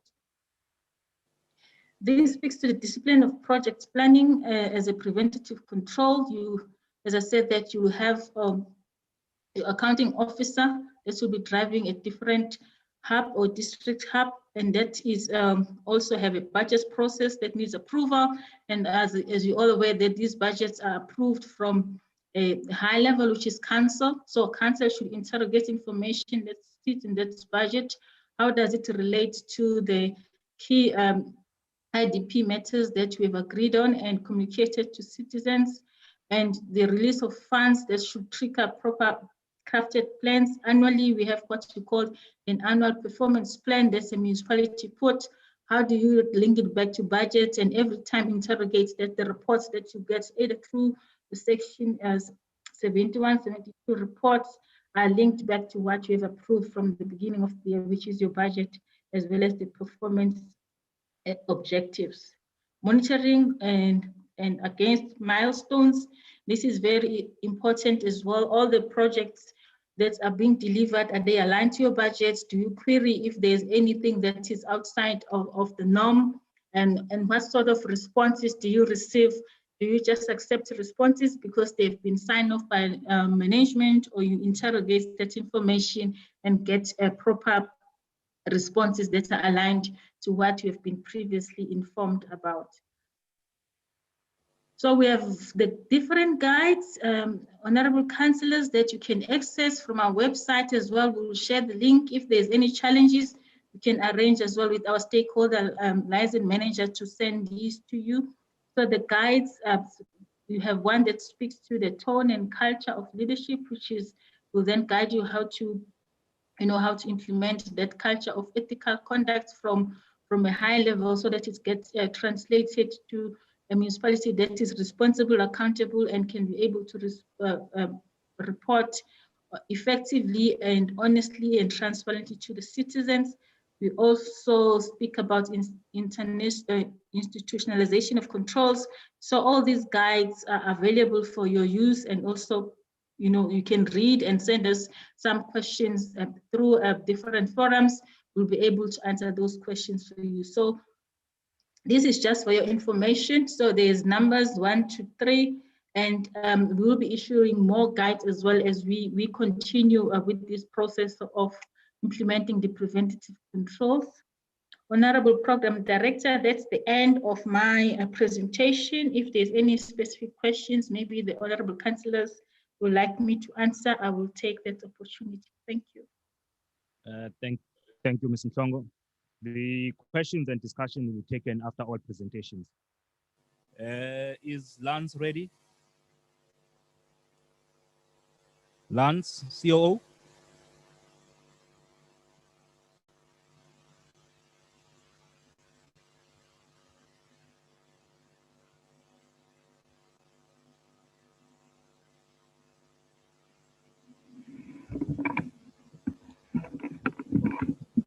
Well, thank you very much, Program Director. I was just having difficulties. I tried to unmute myself and it said I'm not allowed to. So then I was asked to unmute. So I'm in now. Okay, thank you. The floor is yours. Thank you very much, Program Director. Let me just share my screen. And whilst I am doing that, let me also extend greetings to the PEC of SALGA in the province. May I say, in the interest of time, and all protocols are observed. Let me just try and share.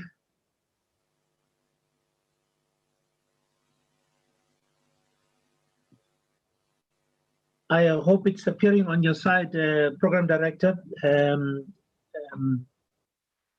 I will, in the presentation, try and cover the progress made to date. Thank you. As well as the outstanding period over 2 parts for the benefit of members that following the 2016 local government elections, we convened the national conference at the end of November 2016.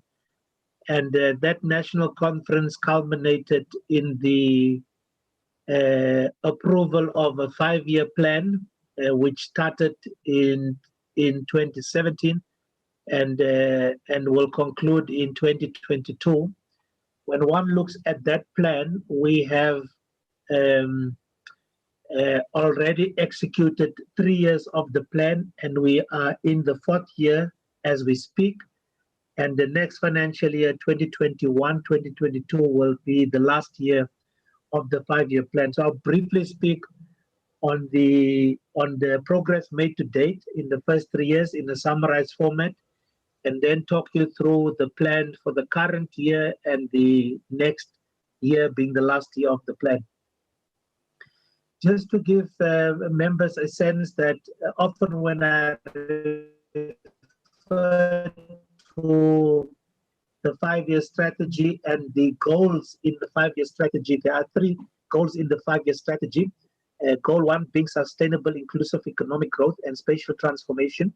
Goal 2 being good governance and resilient municipal institutions. And goal 3 being financial sustainability of local government and fiscal equity. Those are the 3 goals that spans across the work that we do as an organization. And then there's a goal 4, which is largely internally focused, looking at internal operations to be able to execute these 3 goals. What has been the progress over the last 3 years? And this is in summarized format. So earlier when I referred to the 3 goals plus the internally focused goals, here are those 3 goals. And the effect of, you will see that in the first 2 years, the first 3 years, we have not been able to achieve KPI or output on each of the 3 years under goal 1. Under goal 2, we've been able to achieve, for the first year, we were outstanding on 2 targets, but for the 2018-2019 as well as the 2019-20 financial year, we had achieved 100%. On goal 3 for the 3 years, we are currently sitting at 100%. And on goal 4, we're also at 100%. So you can see over the overall performance over the 3 respective years, putting us on average above 90% achievement of our targets. And then this is the 2 years that remain outstanding in the plan.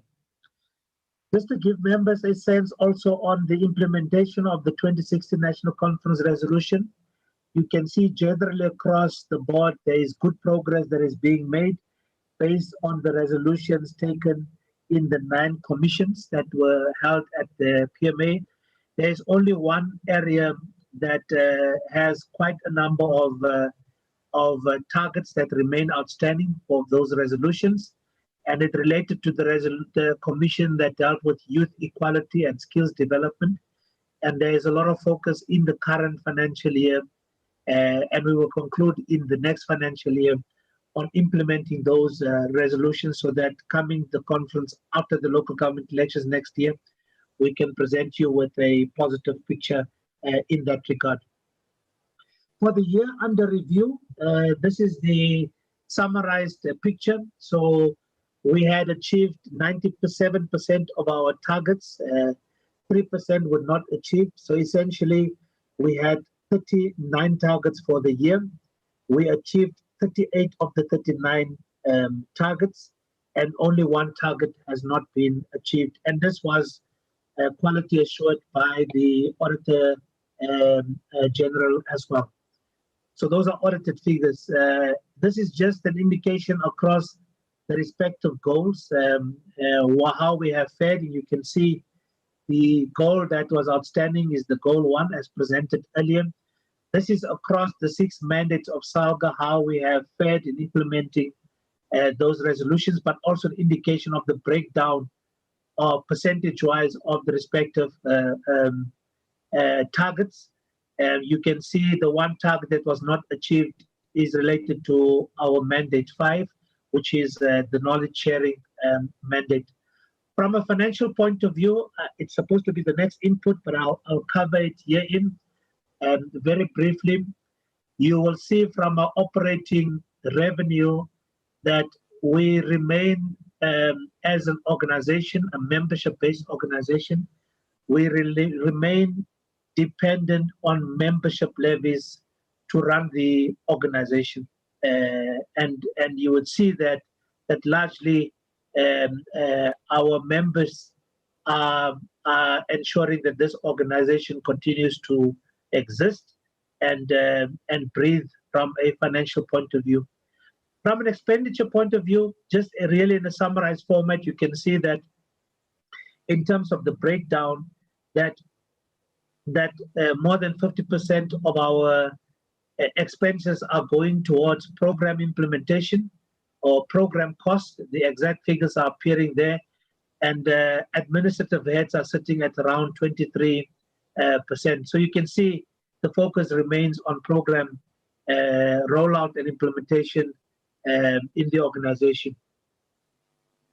From a financial sustainability point of view, you can see as and when we collect, comparatively speaking, between the previous financial year and the 2019-2020 financial year, that our revenue is collected over the entire 12-month period. So whereas we collected in the 2018-19 financial year 78% of our membership levies, we could only achieve 71% in the financial year under review, being 2019-2020. But you can see it is a membership levy because of differing circumstances of municipalities, as you would have seen on the credentials presentation, that it is income that is coming over a 12-month period.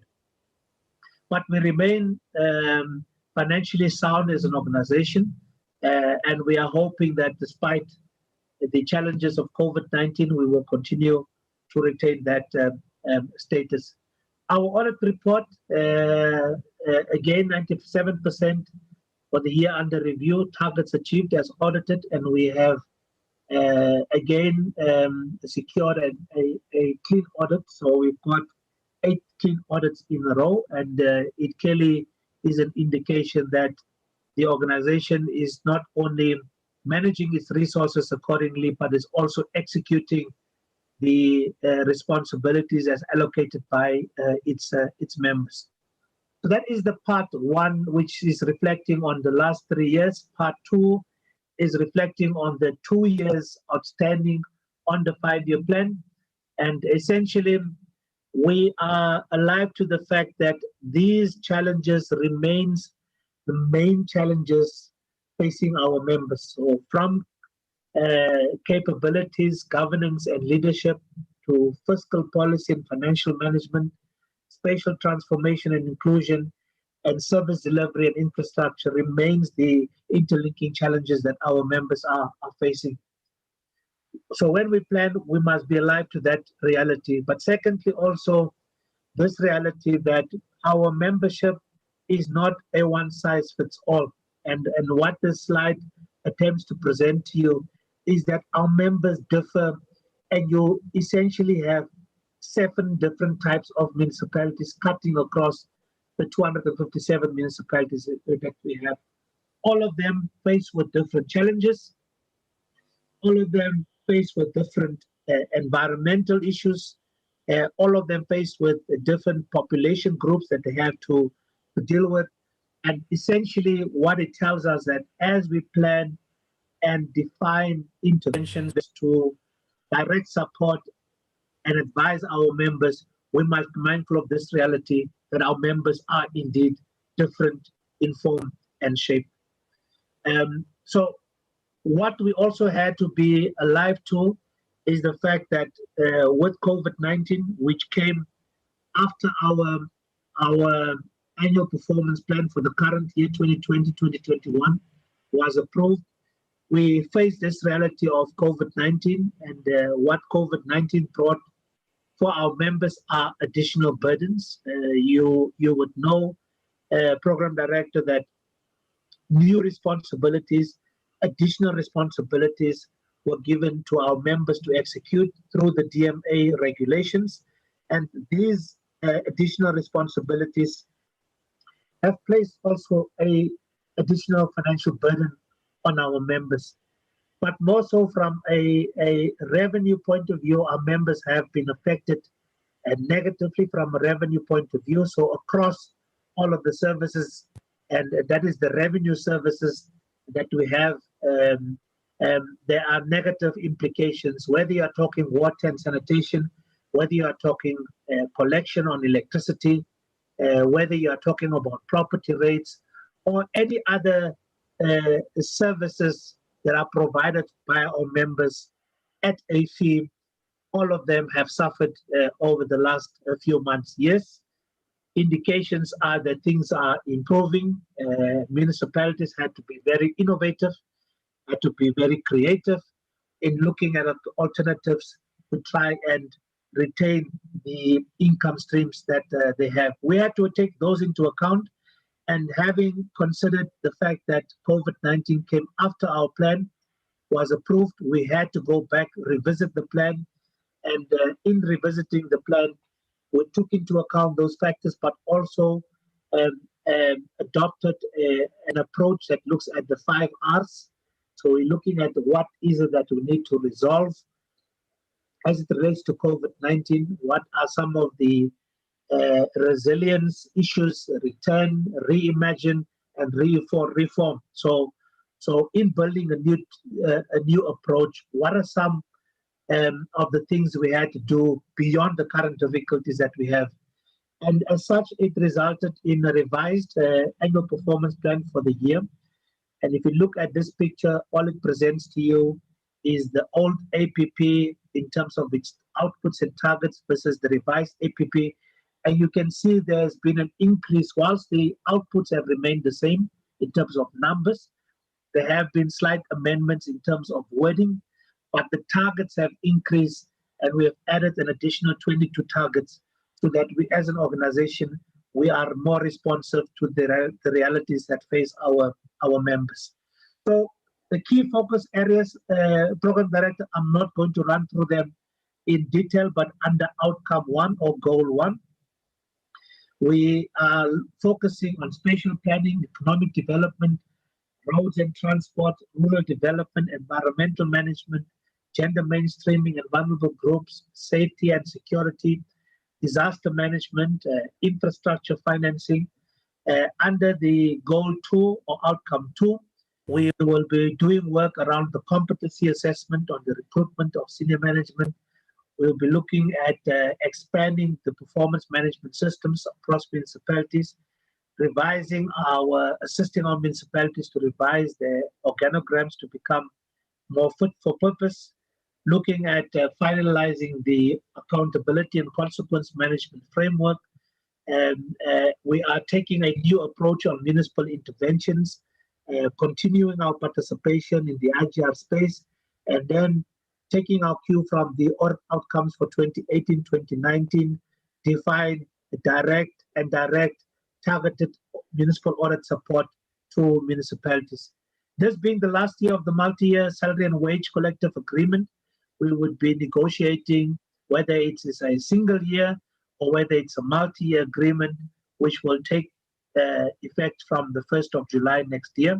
We will continue to provide the labor relations support to our members, and then we will also looking at compensation benefits under Goal 2. Capacity building initiative will be winding down on the capacity building initiatives linked to the current term of office as we are moving towards the new term of office. Also prepare for the capacity building program we will want to roll out for the next financial year. And then we will also focus a fairly new area for ourselves on the data intelligence. So there's a lot of work, having recently appointed a chief digital officer. We will be spending and directing a number of our resources into this particular area. Under Goal 3 or Outcome 3, we'll be focusing on non-revenue water, energy and electricity, try and resolve the issues around ESCOM, waste management, infrastructure grant reforms, municipal debt, as well as fiscal allocation, trade and investment, infrastructure financing, as well as revenue enhancement. On the internal operations, trying to ensure that we are properly structured as an organization to deliver on the 3 goals or the 3 outcomes that I have spoken to. So, Program Director, that's our presentation. And we are really asking for the PMA to note the annual report for the 2019-2020 financial year, and also note the performance plans for the current as well as the next financial year, particularly the areas of focus that we have. The detail is in the comprehensive documents that we have. Thank you very much, Program Director. Thank you, COO. Councillor Stofile used to say lunch now, so cool now. I don't know, says what says what lunch. We are having coup for lunch. Thank you, members. May we request Ms. Tembega Mtetwa to take the virtual space. Ms. Tembega.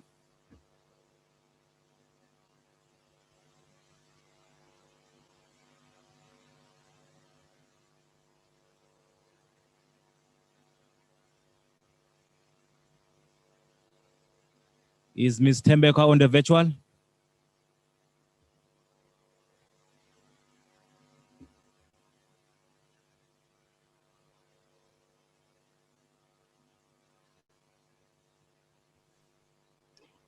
Thank you, Program Director. May I take this opportunity to thank, to recognize the Premier and all the PEC members, and just to clarify that this item has already been covered by my colleague Lance when he was looking at the financial performance in one of his slides.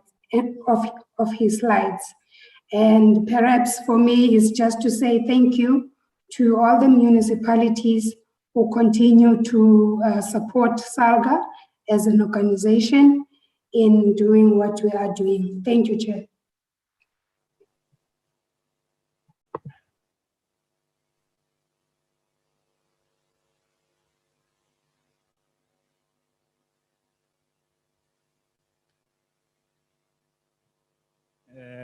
Thank you, Ms. Mtetwa.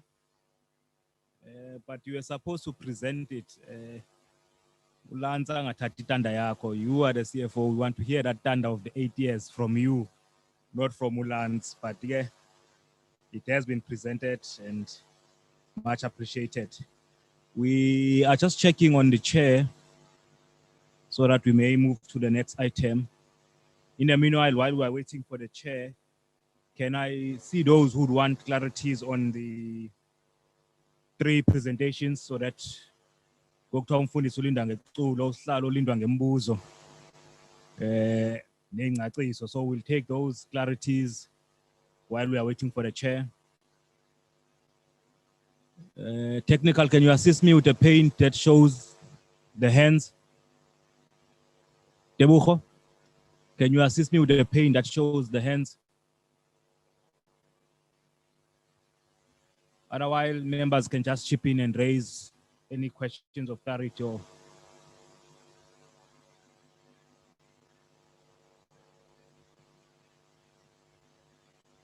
I don't see any hands. Does that mean everything was clear? Members?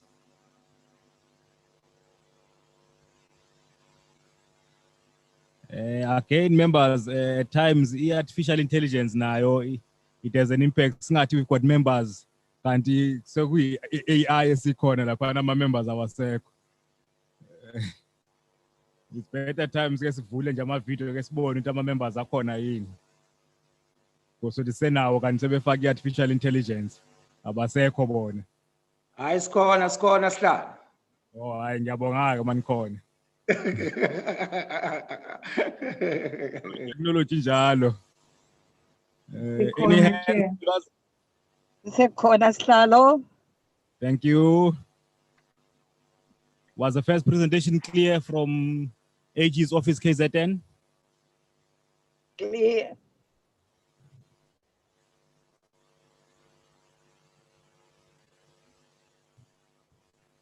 The performance plan, was it clear, members, from UCOO?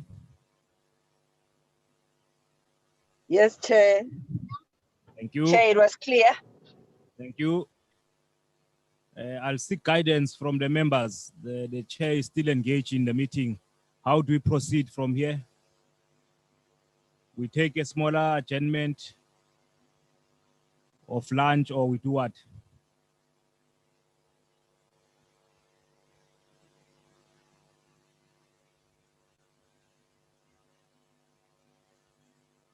Can we take a 30 minutes of lunch, members? Is that accepted? And come back at 1? Sorry, at 1:30?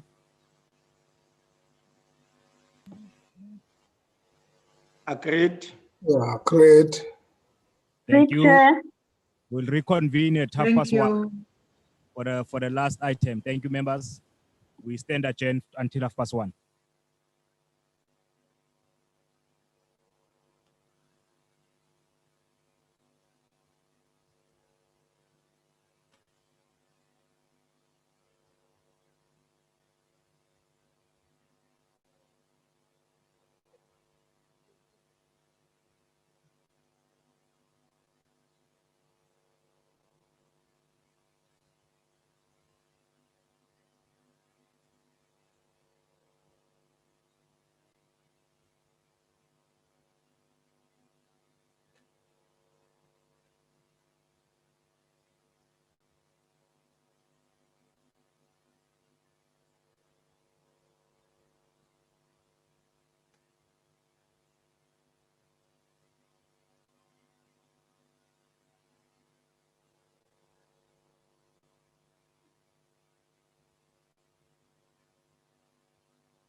Tebuko, can we start?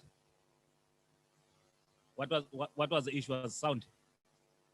Thank you. Members, are we all back?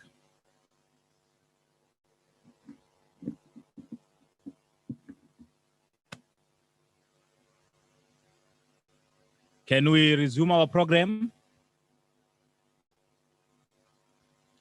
As we had in the morning session, that our MEC was engaged in other government programs. I'm informed that he is now available to greet us. I'm not sure whether he's on now. Can the MEC's office indicate? Tebuko, can you scroll down on the list of participants? Yes, I'm connected. Thank you, Mr. Muga. In the next 2 minutes, you will take the virtual floor as you are preparing yourself.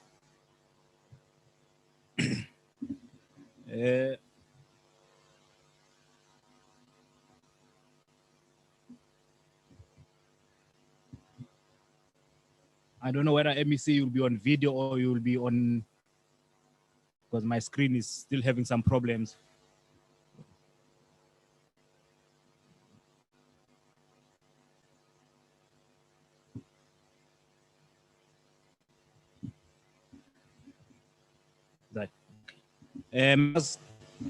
Once again, let me take this opportunity to welcome MEC Shomuka, our home as local government in the province. It's always a pleasure to have the office of the MEC, especially the MEC, address us as the sector. MEC, over to you. Thank you very much, Chair. I'm not sure if I'm audible enough. Yes, you are audible, Honorable Shomuka. Okay, thank you very much. Greetings to Chair of SALGA, Mayor Umkhulis. We also want to greet the Executive Council of SALGA, all members present here. Also greet the Premier, who I think already presented or make the input, and all the CEO of the SALGA, all officials present, all councillors, program director, all protocol chair is observed. Let me start by apologizing, as you already apologize on my behalf, that I had a government commitment which it was impossible to reschedule it, because we were meeting with Amakhosi Asendlunkulu here at Ulundi. Hence, I had to apologize to join late this gathering. Having said that, Chair and honorable members, we really appreciate to be part of this assembly today. And I remember I was very worried to not be part of this meeting today, because last year when I was also supposed to be part of the meeting, I had some challenges, hence I did not able to attend. Now I said to myself, it might be taken otherwise, because really I have to make sure that I also prioritize this kind of meeting and engagements, even though we are meeting with SALGA in different meetings represented by the chair of SALGA and other members. However, I still have a responsibility to also participate in this meeting, just to greet the honorable members, because as the Department of COGTA in KwaZulu-Natal, we have a responsibility to work close with SALGA and ensure that our mandate is really discharged as defined in the Constitution, because we have a responsibility as per Section 154 of the Constitution to ensure that we support municipalities. I always engage, even at the Executive Council of the KwaZulu-Natal, and also engage the chair of SALGA that as a COGTA, we must be worried if the municipalities that are taken to Section 139 of the Constitution, be it is 1B or it's 1A or it's 1C, we must be worried as COGTA, because that's not a section that we must venture to. The section that we must focus for sure is you start from Section 152, where we are saying local government must be able to provide a conducive environment so that are able to advance service delivery through, for sure, local community development, and also to deal with the issues of service delivery. Hence, I really appreciate to be part of this meeting. We want to commit ourselves that we will ensure that we work with SALGA as a main stakeholder in local government, and we must appreciate the role that is played by SALGA in different municipalities, especially those municipalities that are under Section 139, where SALGA, they also provide the resources in a form of personnel where they are lack of capacity in terms of personnel as a resource. I wish that we can continue to do that. We are also engaging with the chair of SALGA in the province, Mayor Unontle, to engage, especially for district purposes, engage the education to deal with the issue that with the MOU that we signed with education and culture and SALGA on behalf of municipalities, to ensure that municipalities are paid what they have rendered to a Department of Education, but moreover to also engage provincial government to ensure that provincial government and national government they able to pay for the services that they are receiving from the municipalities in a form of electricity, a form of water, and rate, and so on and so forth. We really want to appreciate and to say we are going to ensure that we support municipalities, even though there are challenges. I think we need to, at some point, to use the report, the assessment that was done by COGTA and Treasure last year, and assess how far in terms of addressing those challenges, because, and also ensure that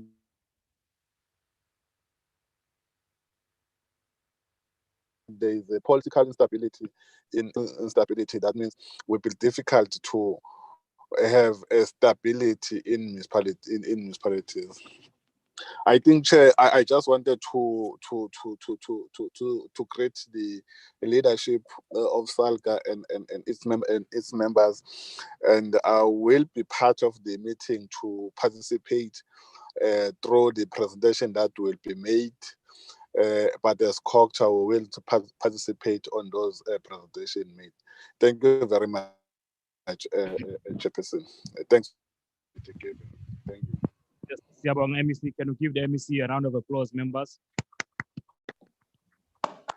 MEC, before we lose you, there's a resolution that we took at our Lihutla that says we are the only province without mayoral committees, and all other provinces have mayoral committees.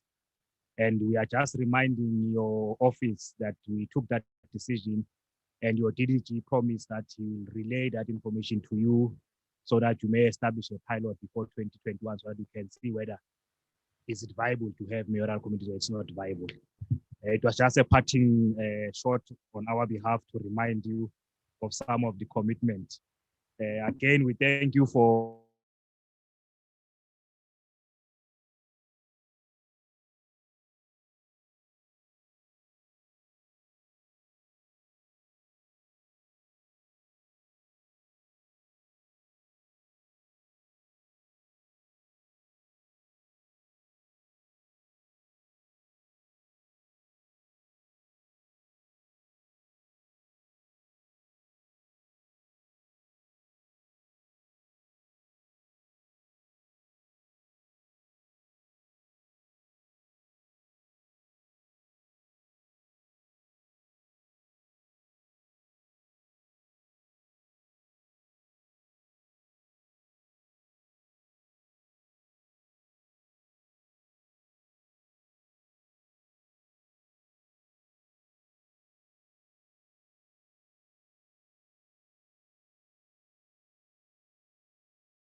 Members, can you hear now?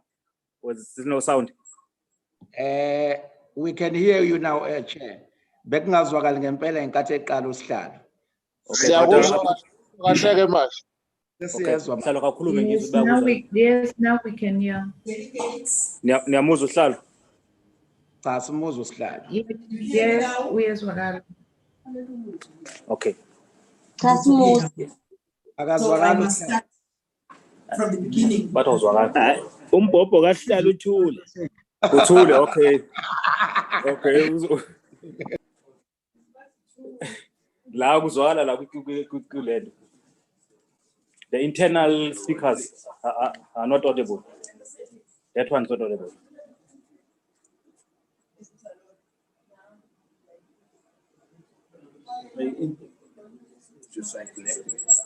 Should nama ngizwakala. Hayi bemisi bamzwe because bekhuluma kwi device. Ngikhuluma ngama mayoral committee nje akazwanga. The most important thing Internet. Check my internet. Mhlawumbe ubuqhubeka ukukhuluma nje.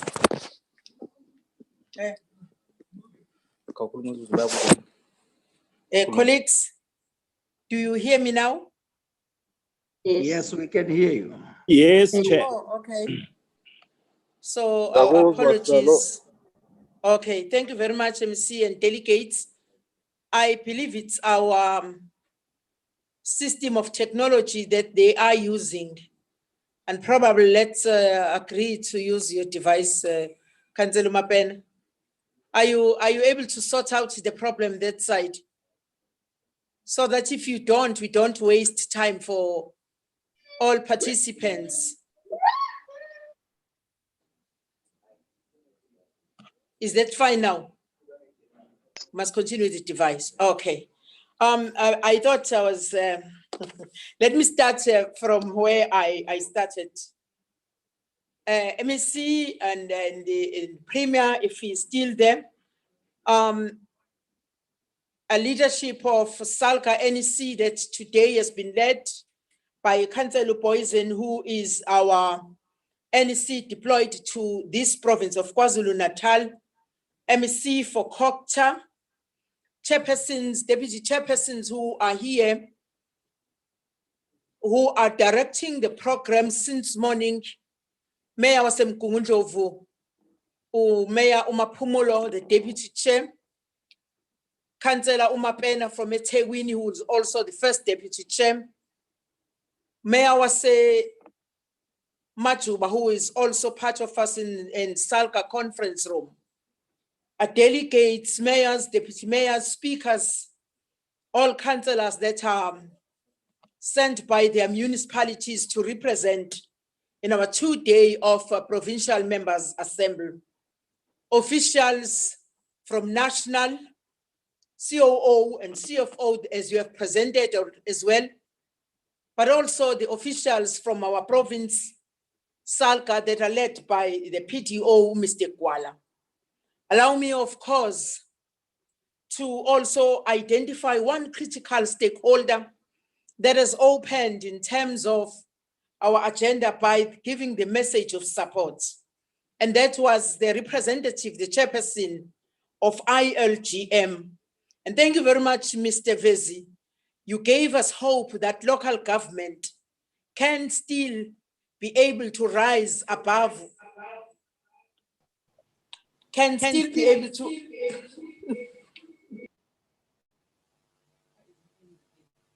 Okay, can still be able to rise above the petty issues, some influenced by politics that currently play itself in the local space, which is where we are given a responsibility to operate. So we are also appreciating the role of the ILGM and its commitment to be able to be in a position to give us support as members who are councillors, but at the same time We appreciate your stance in ensuring that you are going to face all those evil deeds that are beginning to have us deteriorating in terms of operations in the space. It is true, Honorable Premier, that we still represent as SALGA a commitment to continue to inspire service delivery by engaging and influencing the space that we are operating in. It also is supported by comments that have been made by MEC for Kota with regard to the constitutional obligations, as he quoted section 152 to 154 to 155, and all the messages that you have said to us today. It gives us hope to understand that indeed we are one sphere, we are one government. Hence, DDM is also at the point of ensuring that there are seamless processes of also delivering services without any finger pointing to any sphere or to any other department. I, of course, want to say as we begin with our report, because Constitution prescribes that the chairperson must give a organizational report njalo ngesikhathi se-members assembly. I'm therefore called upon today to exactly do the same in our new normal assembly, whereby things are different. But I'm inspired as well to say, as I stand here today, I stand, Honorable Premier, as you have said and commented, the very special role and kind of capacity and integrity that was beheld by our former chairperson, the former councillor, the former mayor of Herigwala. You have said it mouthful, Honorable Premier, that as SALGA in particular in KwaZulu-Natal, we must also live to that legacy and continue to rise our flags high through the commitment that we have. It is important, therefore, that as you have said, Mama Pumulo, from the beginning, ukuthi bakhona abanye abadlulile, bonke siyabakhumbula. We also want to put it in record that we also share and we join all forces, all communities, to send our condolences, as we've done even in the past few weeks after hearing those sad news, that spirit of councillor, of former councillor uChairperson Ndobe will continue to inspire us, in particular in terms of the clarity that he was able to provide in all situations, a kind of his caliber that all time he was able to provide his leadership through in and throughout, through easy times and through difficult times, to shape up local government. We've been inspired by that. I do want, of course, as well to make a sense and a comment with regard to the 16 days of activism, in particular after the COVID experiences. Indications and stats have indicated that the gender-based violence increased in its huge numbers. It therefore calls upon all of us that 2020, 16 days of activism is really not the same. We are, of course, after the guidance when the president has pronounced in terms of how far we need to take our campaigns and awareness programs. We must indicate and reiterate that SALGA, with its member municipalities, is also joining all those communities in order to provide support that is expected of us by many communities, because to them, when they see ourselves, when they see municipalities, they begin to have hope. So we are therefore called upon, even in this members' assembly, that even during this time and after 16 days of activism, we must continue to inspire, provide hope to our communities. It is indeed in the constitution of SALGA, we're compelled as the PEC to convene this assembly yearly, and it is the highest decision-making structure between conferences. The PMA is an extraordinary space for the value it gives to the sector. It allows a space to interrogate decisions and resolutions.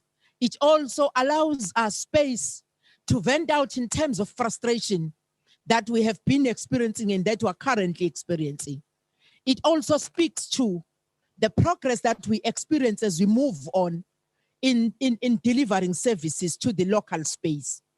It is an assembly of local government, by local government, for local government. We must note, of course, that since 2016, when we began with our term of office, this year, 2020, we are leading and delivering the last members' assembly before the next year, 2021, local government elections. So as we do that, we do it with pride, knowing that there are, of course, some achievements.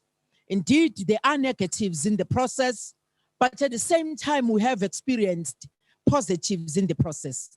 Because now, today, this year, we are in this new normal.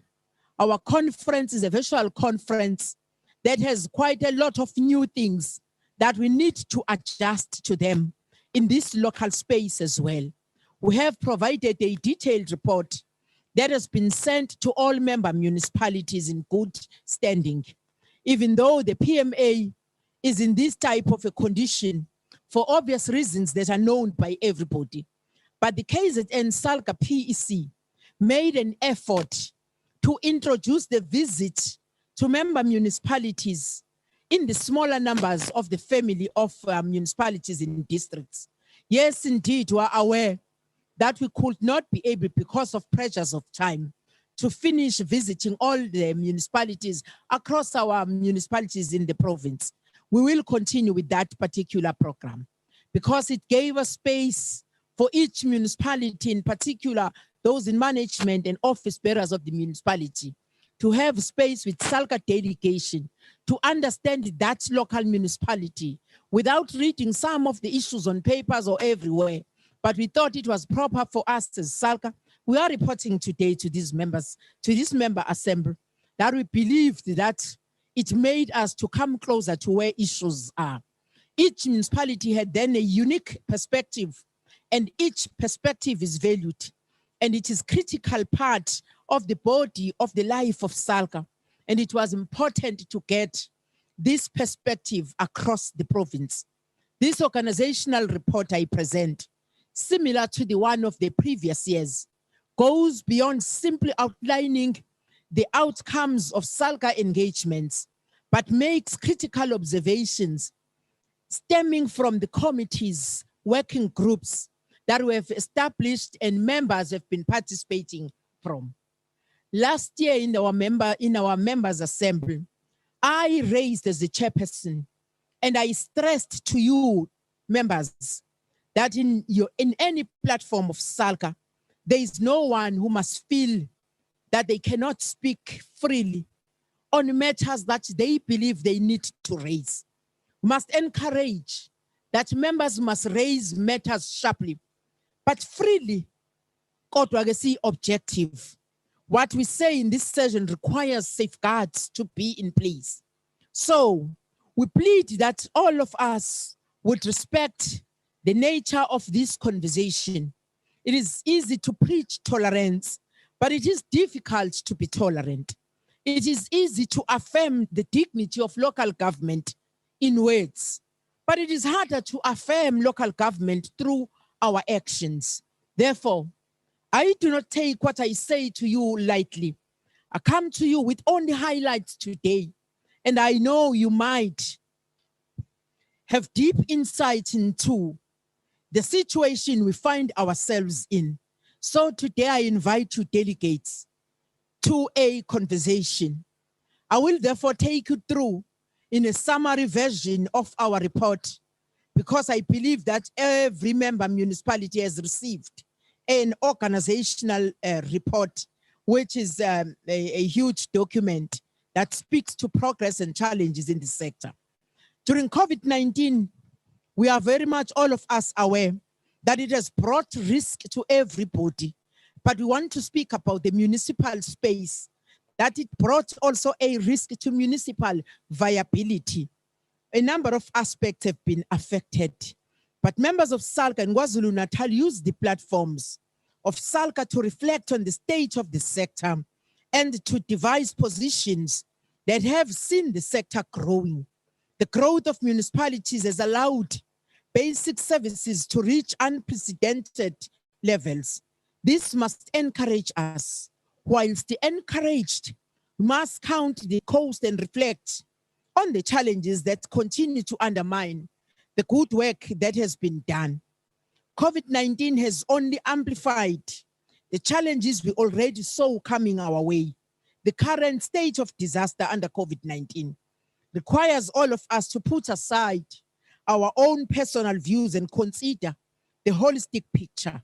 We cannot continue to ignore certain own goals that we concede as councillors, but also that have been considered, that we concede in the management.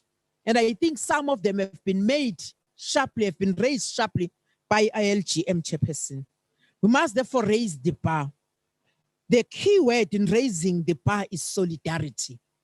Solidarity between councillors, solidarity between councils.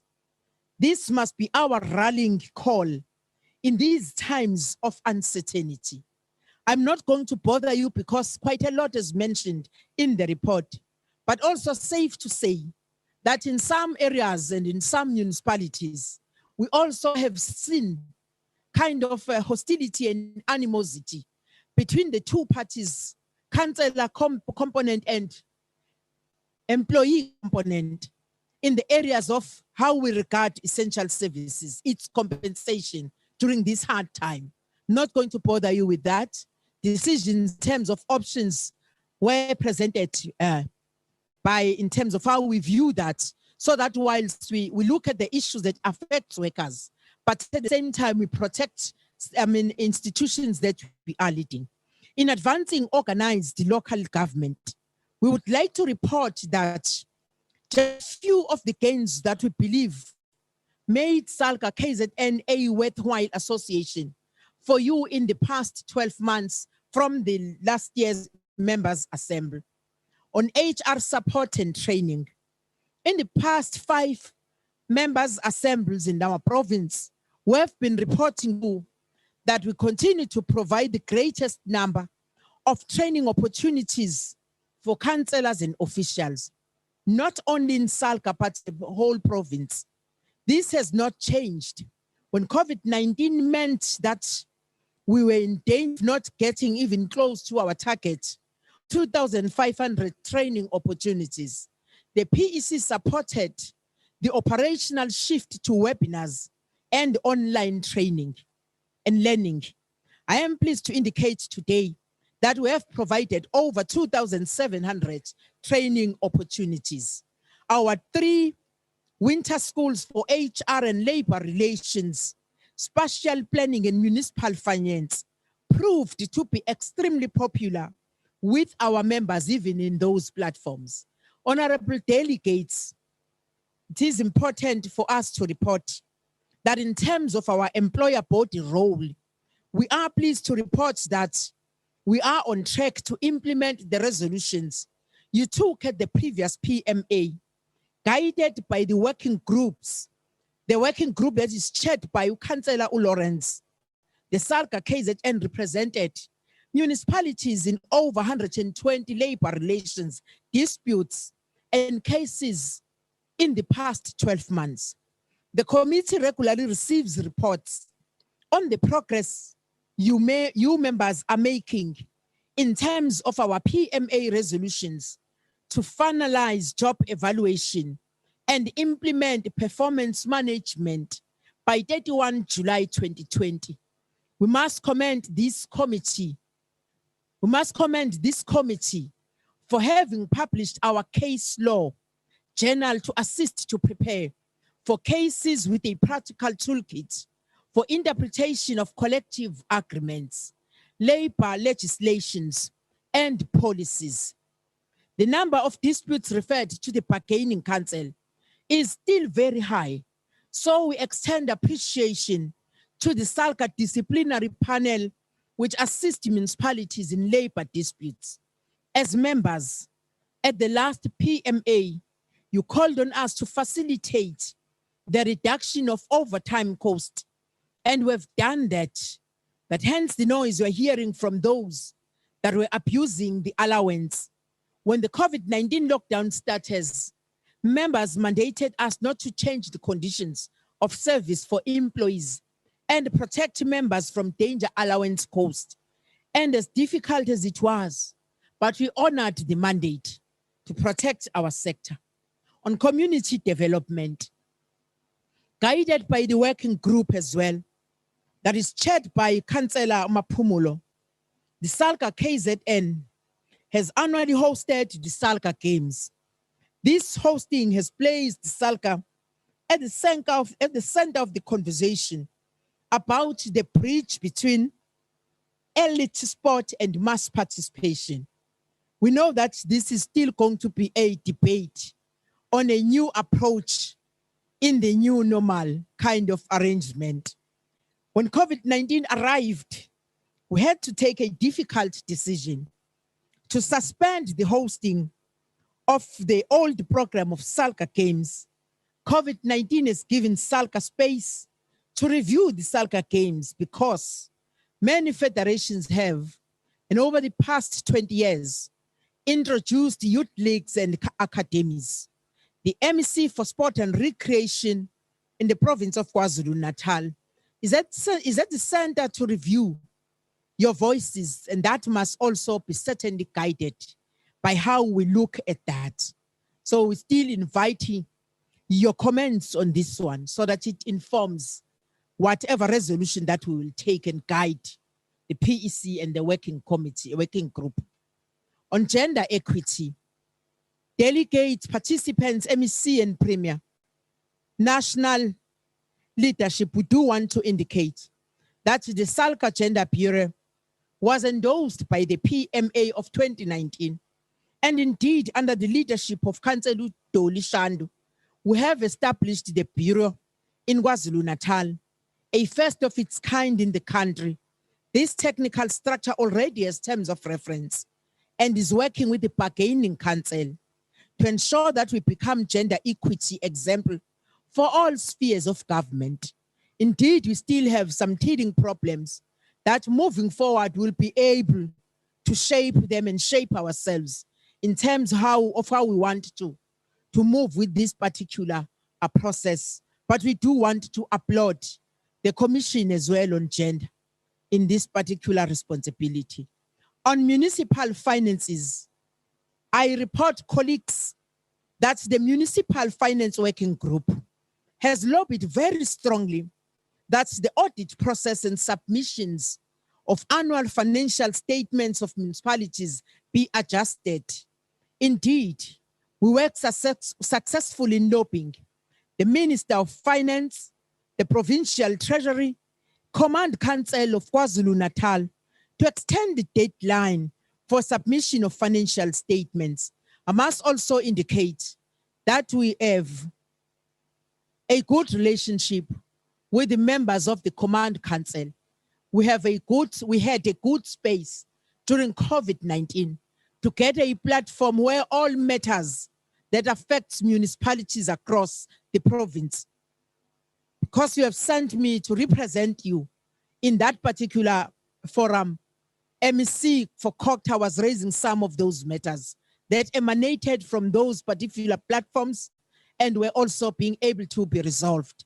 We mandated provincial government across their departments on areas that were affecting us in those particular departments, and we must applaud ourselves for that. The committee, therefore, has been at the forefront of developing a revenue standard operating procedures and host numerous training opportunities. At the last PMA, you mandated the SALGA PEC to recruit councillors that represent the political landscape at hand. Indeed, we now have the mayor of Umzinyati, Councillor Ungubane, as a PEC member to address those particular matters in order to have a sector that is united across any political boundaries.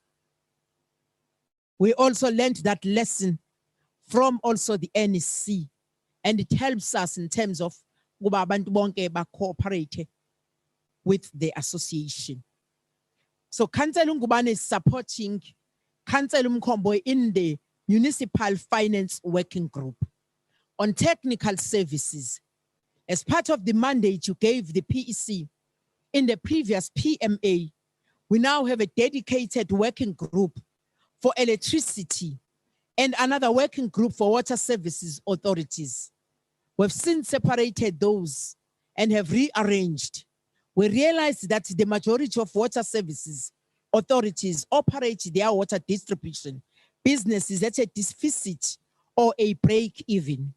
Councillor Mapena will therefore continue his leadership role in housing, roads and transport, environmental and waste management, while Councillor Umtolo, Mayor of Greater Kokstad, will lead us in the ever-changing landscape of electricity and renewable energy, and Councillor U.S. Ngobo, Mayor of Uku, will lead our response in this important area of water. Water service authorities, it's not very well that SALGA was resolute that water service authorities must be protected from financial impact of feeding water to schools under COVID-19. MEC for Kokta has also alluded to that fact on challenges that have been experienced, but also on promising discussions to resolve permanently on the matter, to put forward the SLA that at least will be extended, not for 3 months, because it seems to expire soon, very quickly, and then it find all of us wanting in terms of what needs to be done. We appreciate Kokta for your quick and positive response with regard to supporting municipalities in this area. On intergovernmental relations, SALGA remains visible in the IGR structure. You have said it mouthfully, Honorable MC, that we every day, every time use the space of those forums, either provincial or national forums, where we are invited to advance, because we remain committed to advance our cases and ensure that we lobby those that need to make a difference in our space. So we continue to remain visible in those forums.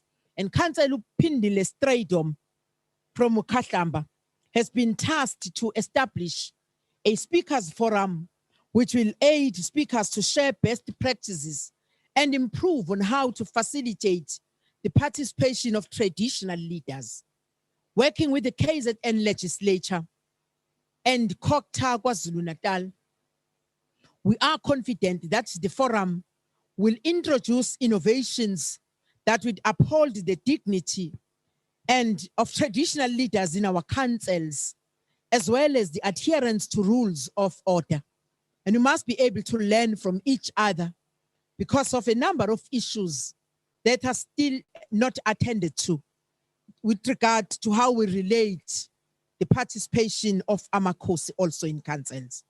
The government debt for municipal services, colleagues, and rates is just below 2 billion, but through SALGA's lobbying in the command councils and unimakers, MEC have said, and with the support from the Office of the Premier, an additional allocation approximately to 380 million was made available by the KZN Treasury to public works to pay outstanding debts on property rates to municipalities. Guided by the working group that is chaired by Councillor Phumlile Zulu from Kwadukuza and the Deputy Chair, Councillor Untlabati from Opongolo, SALGA KwaZulu-Natal has placed government debt firmly on the agenda, and KZN Public Works has submitted a request for an additional budget of 165 million for the 2020-21 financial year for this particular purpose. On spatial planning, delegates were guided by the working group that is chaired by Councillor M.G. Ngubane from Amajuba. The SALGA KZN is the only province where municipalities have piloted municipal investment directorates. Our planning law conference is world-class, and it attracts councillors and officials from all provinces at the country. you will remember those that are planners and those that have interest in this particular concept of planning law, that we have delegates coming from other provinces. Whenever we have such, they are coming just to know, to learn, but also for us to share best practices across. We're disappointed to realize that we will not have all members meeting the SPLUMA deadline or single land use schemes. However, you will agree that SALGA has used the IGR structures to lobby GIS capacity in order for this to be achieved. Councillor Uboyzin, the NEC member, has alluded to the call of a national members assembly on the 4th and 5th. We are indeed, as we quickly engage on our PMA, must as well prepare for any position to advance to lobby in the national members assemblies. You have already said, Councillor Mapena, one of the areas that I believe delegates will discuss on either we continue with this current establishment of mayoral executives or mayoral committees. So as we prepare for the National Assembly, it is important to remember that in the PMA of 2019, you also resolved to lobby the National Members Assembly to mandate SALGA to establish a SALGA litigation fund. We still have that mandate to further take it to the National Members Assembly to continue to lobby. We simply cannot allow the current state of overregulation to continue. Laws and administrative action within the municipalities must be challenged in our courts by SALGA. So the decision on this one to continue, I believe, because we resolved on it last year. It's just that now we are going for the members' assembly. We must be able to raise it up front to you so that those that will be attending the members' assembly national will also be able to advance on this one. We must make solidarity practical, as I've said from the beginning, but simply to put, divide we fall. Together we are strong and we can be strong. Municipal finances are hampered by government and household debts. What is frustrating is that at some point government debt was less than 700 million, but has increased to 1.8 billion. Solidarity without support to management to switch off will be meaningless. I speak to you today, member municipalities, delegates to this conference, addressing councils where it is common knowledge that in some councils, a speaker does not have a working relationship with a mayor or vice versa. How can we carry on as normal when these things happen in broad view of those who expect us to collaborate and deliver services? I speak to this members' assembly today, addressing councils where it is common knowledge that in some councils, a mayor does not have a working relationship with a municipal manager or vice versa.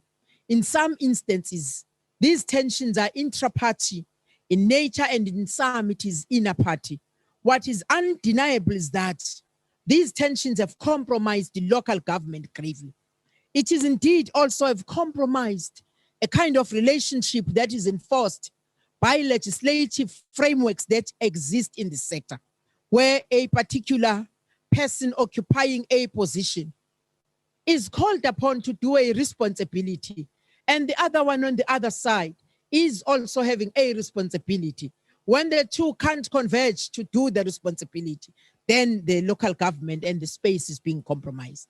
We cannot afford to score any further own goals any longer. Solidarity in our theme is our theme. And what does solidarity between councils and between councillors entail? The upcoming local government elections must present a turning point wherein SALGA members uphold the highest ethical standards. I now call upon you to be that change you want to see, be the example you wish you had, be that councillor, be that MM, that CFO, that speaker, that all of us, when we entered into office and took our oath, must go back and remain that. We're calling upon, therefore, that we must be that councillor that diffuses tensions and de-escalates conflict. Be that councillor that seeks to unite political rivals rather than wedge divisions. We must be those councillors that serves even communities that did not vote for you. Build bridges of dialogue. Be that councillor that does not interfere in or undermine management processes, but affirms institutional HR policies and institutional arrangements. We must be that councillor, colleagues, that speaks out against gender discrimination within our own political parties, our own households, and our own communities that we serve and lead. We must have those municipal managers and CFOs that never undermines the value of education they have by allowing recruitment policies to be flouted.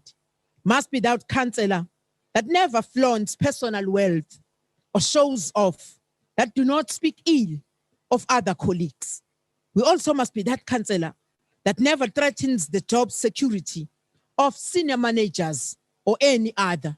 But also we must have those employees led by yourselves, that will be able to understand a responsibility and even the political interface in our municipalities, so that things becomes easier for operations to flow.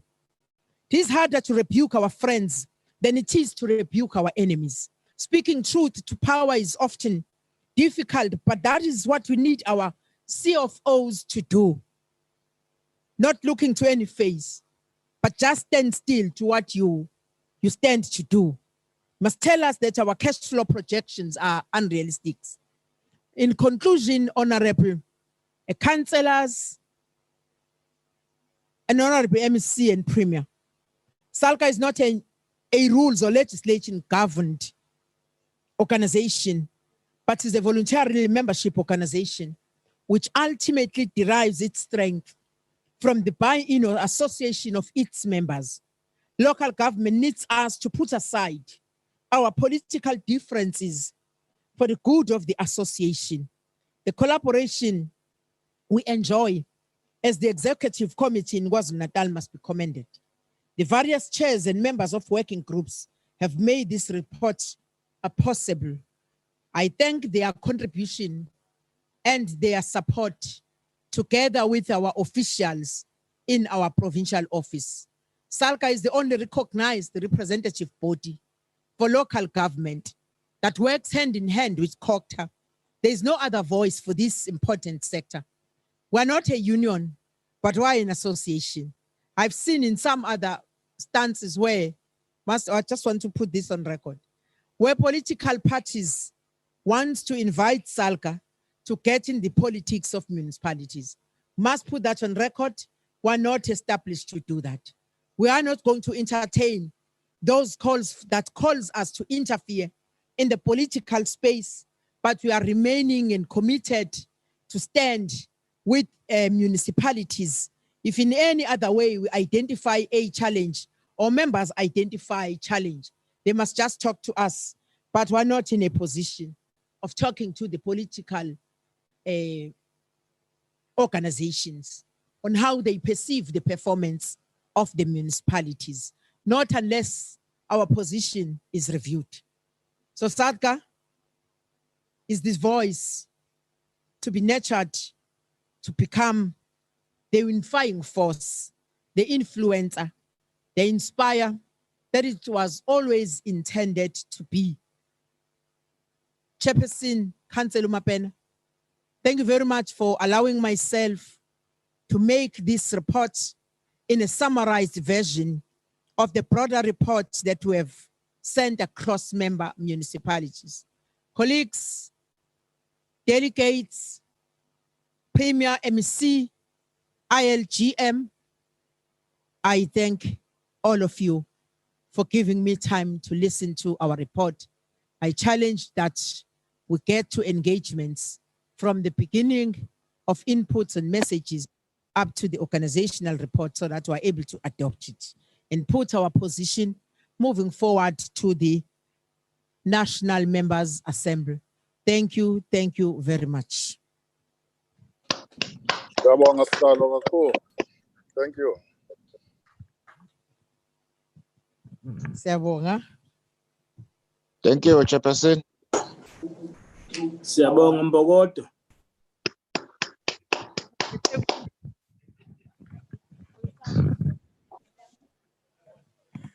Thank you, Chair. Can we give Chair a huge round of applause, members?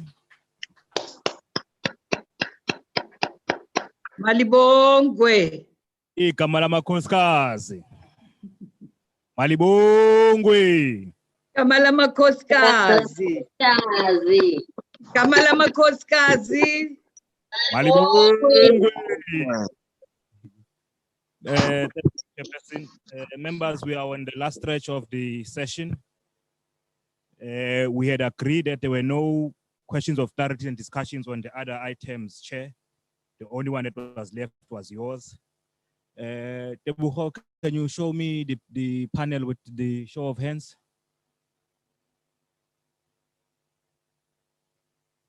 Can I see those councillors who would like to comment, raise clarities and discuss so that we may adopt the report?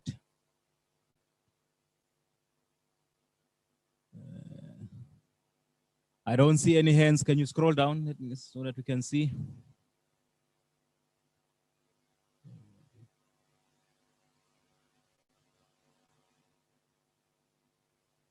Was all the proposal accepted, councillors?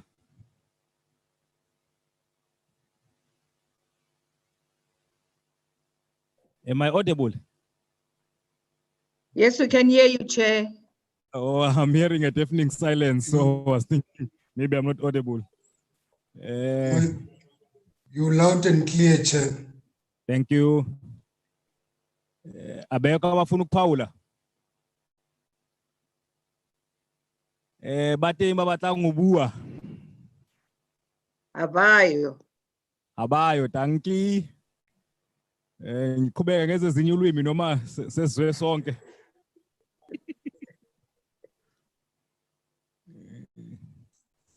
Chair, it seems as if the report was well received. It was clear and all the proposals in it were clear. Can I get a mover for the adoption of the report? I'm Councillor Njogo from Renko, Speaker of Renko Municipality. I move for the adoption, Chairperson. Thank you. Can I get a seconder? I'm Councillor Mtetwa from Mhlabeling Municipality. I would like to second. Thank you very much. Can we give ourselves a round of applause for adopting the report? Thank you. Thank you very much, members. That brings us to a close of the day and of the sessions. Tomorrow we are prompt at 9 o'clock so that we can start.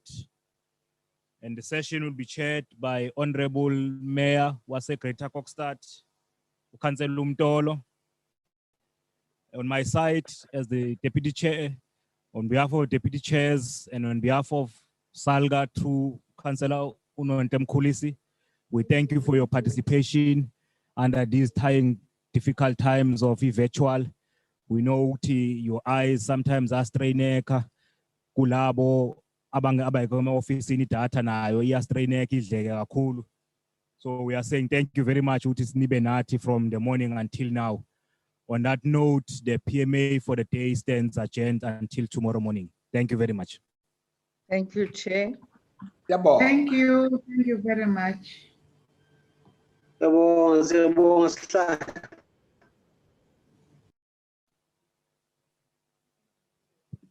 We hope next year we'll see each other face to face in virtual.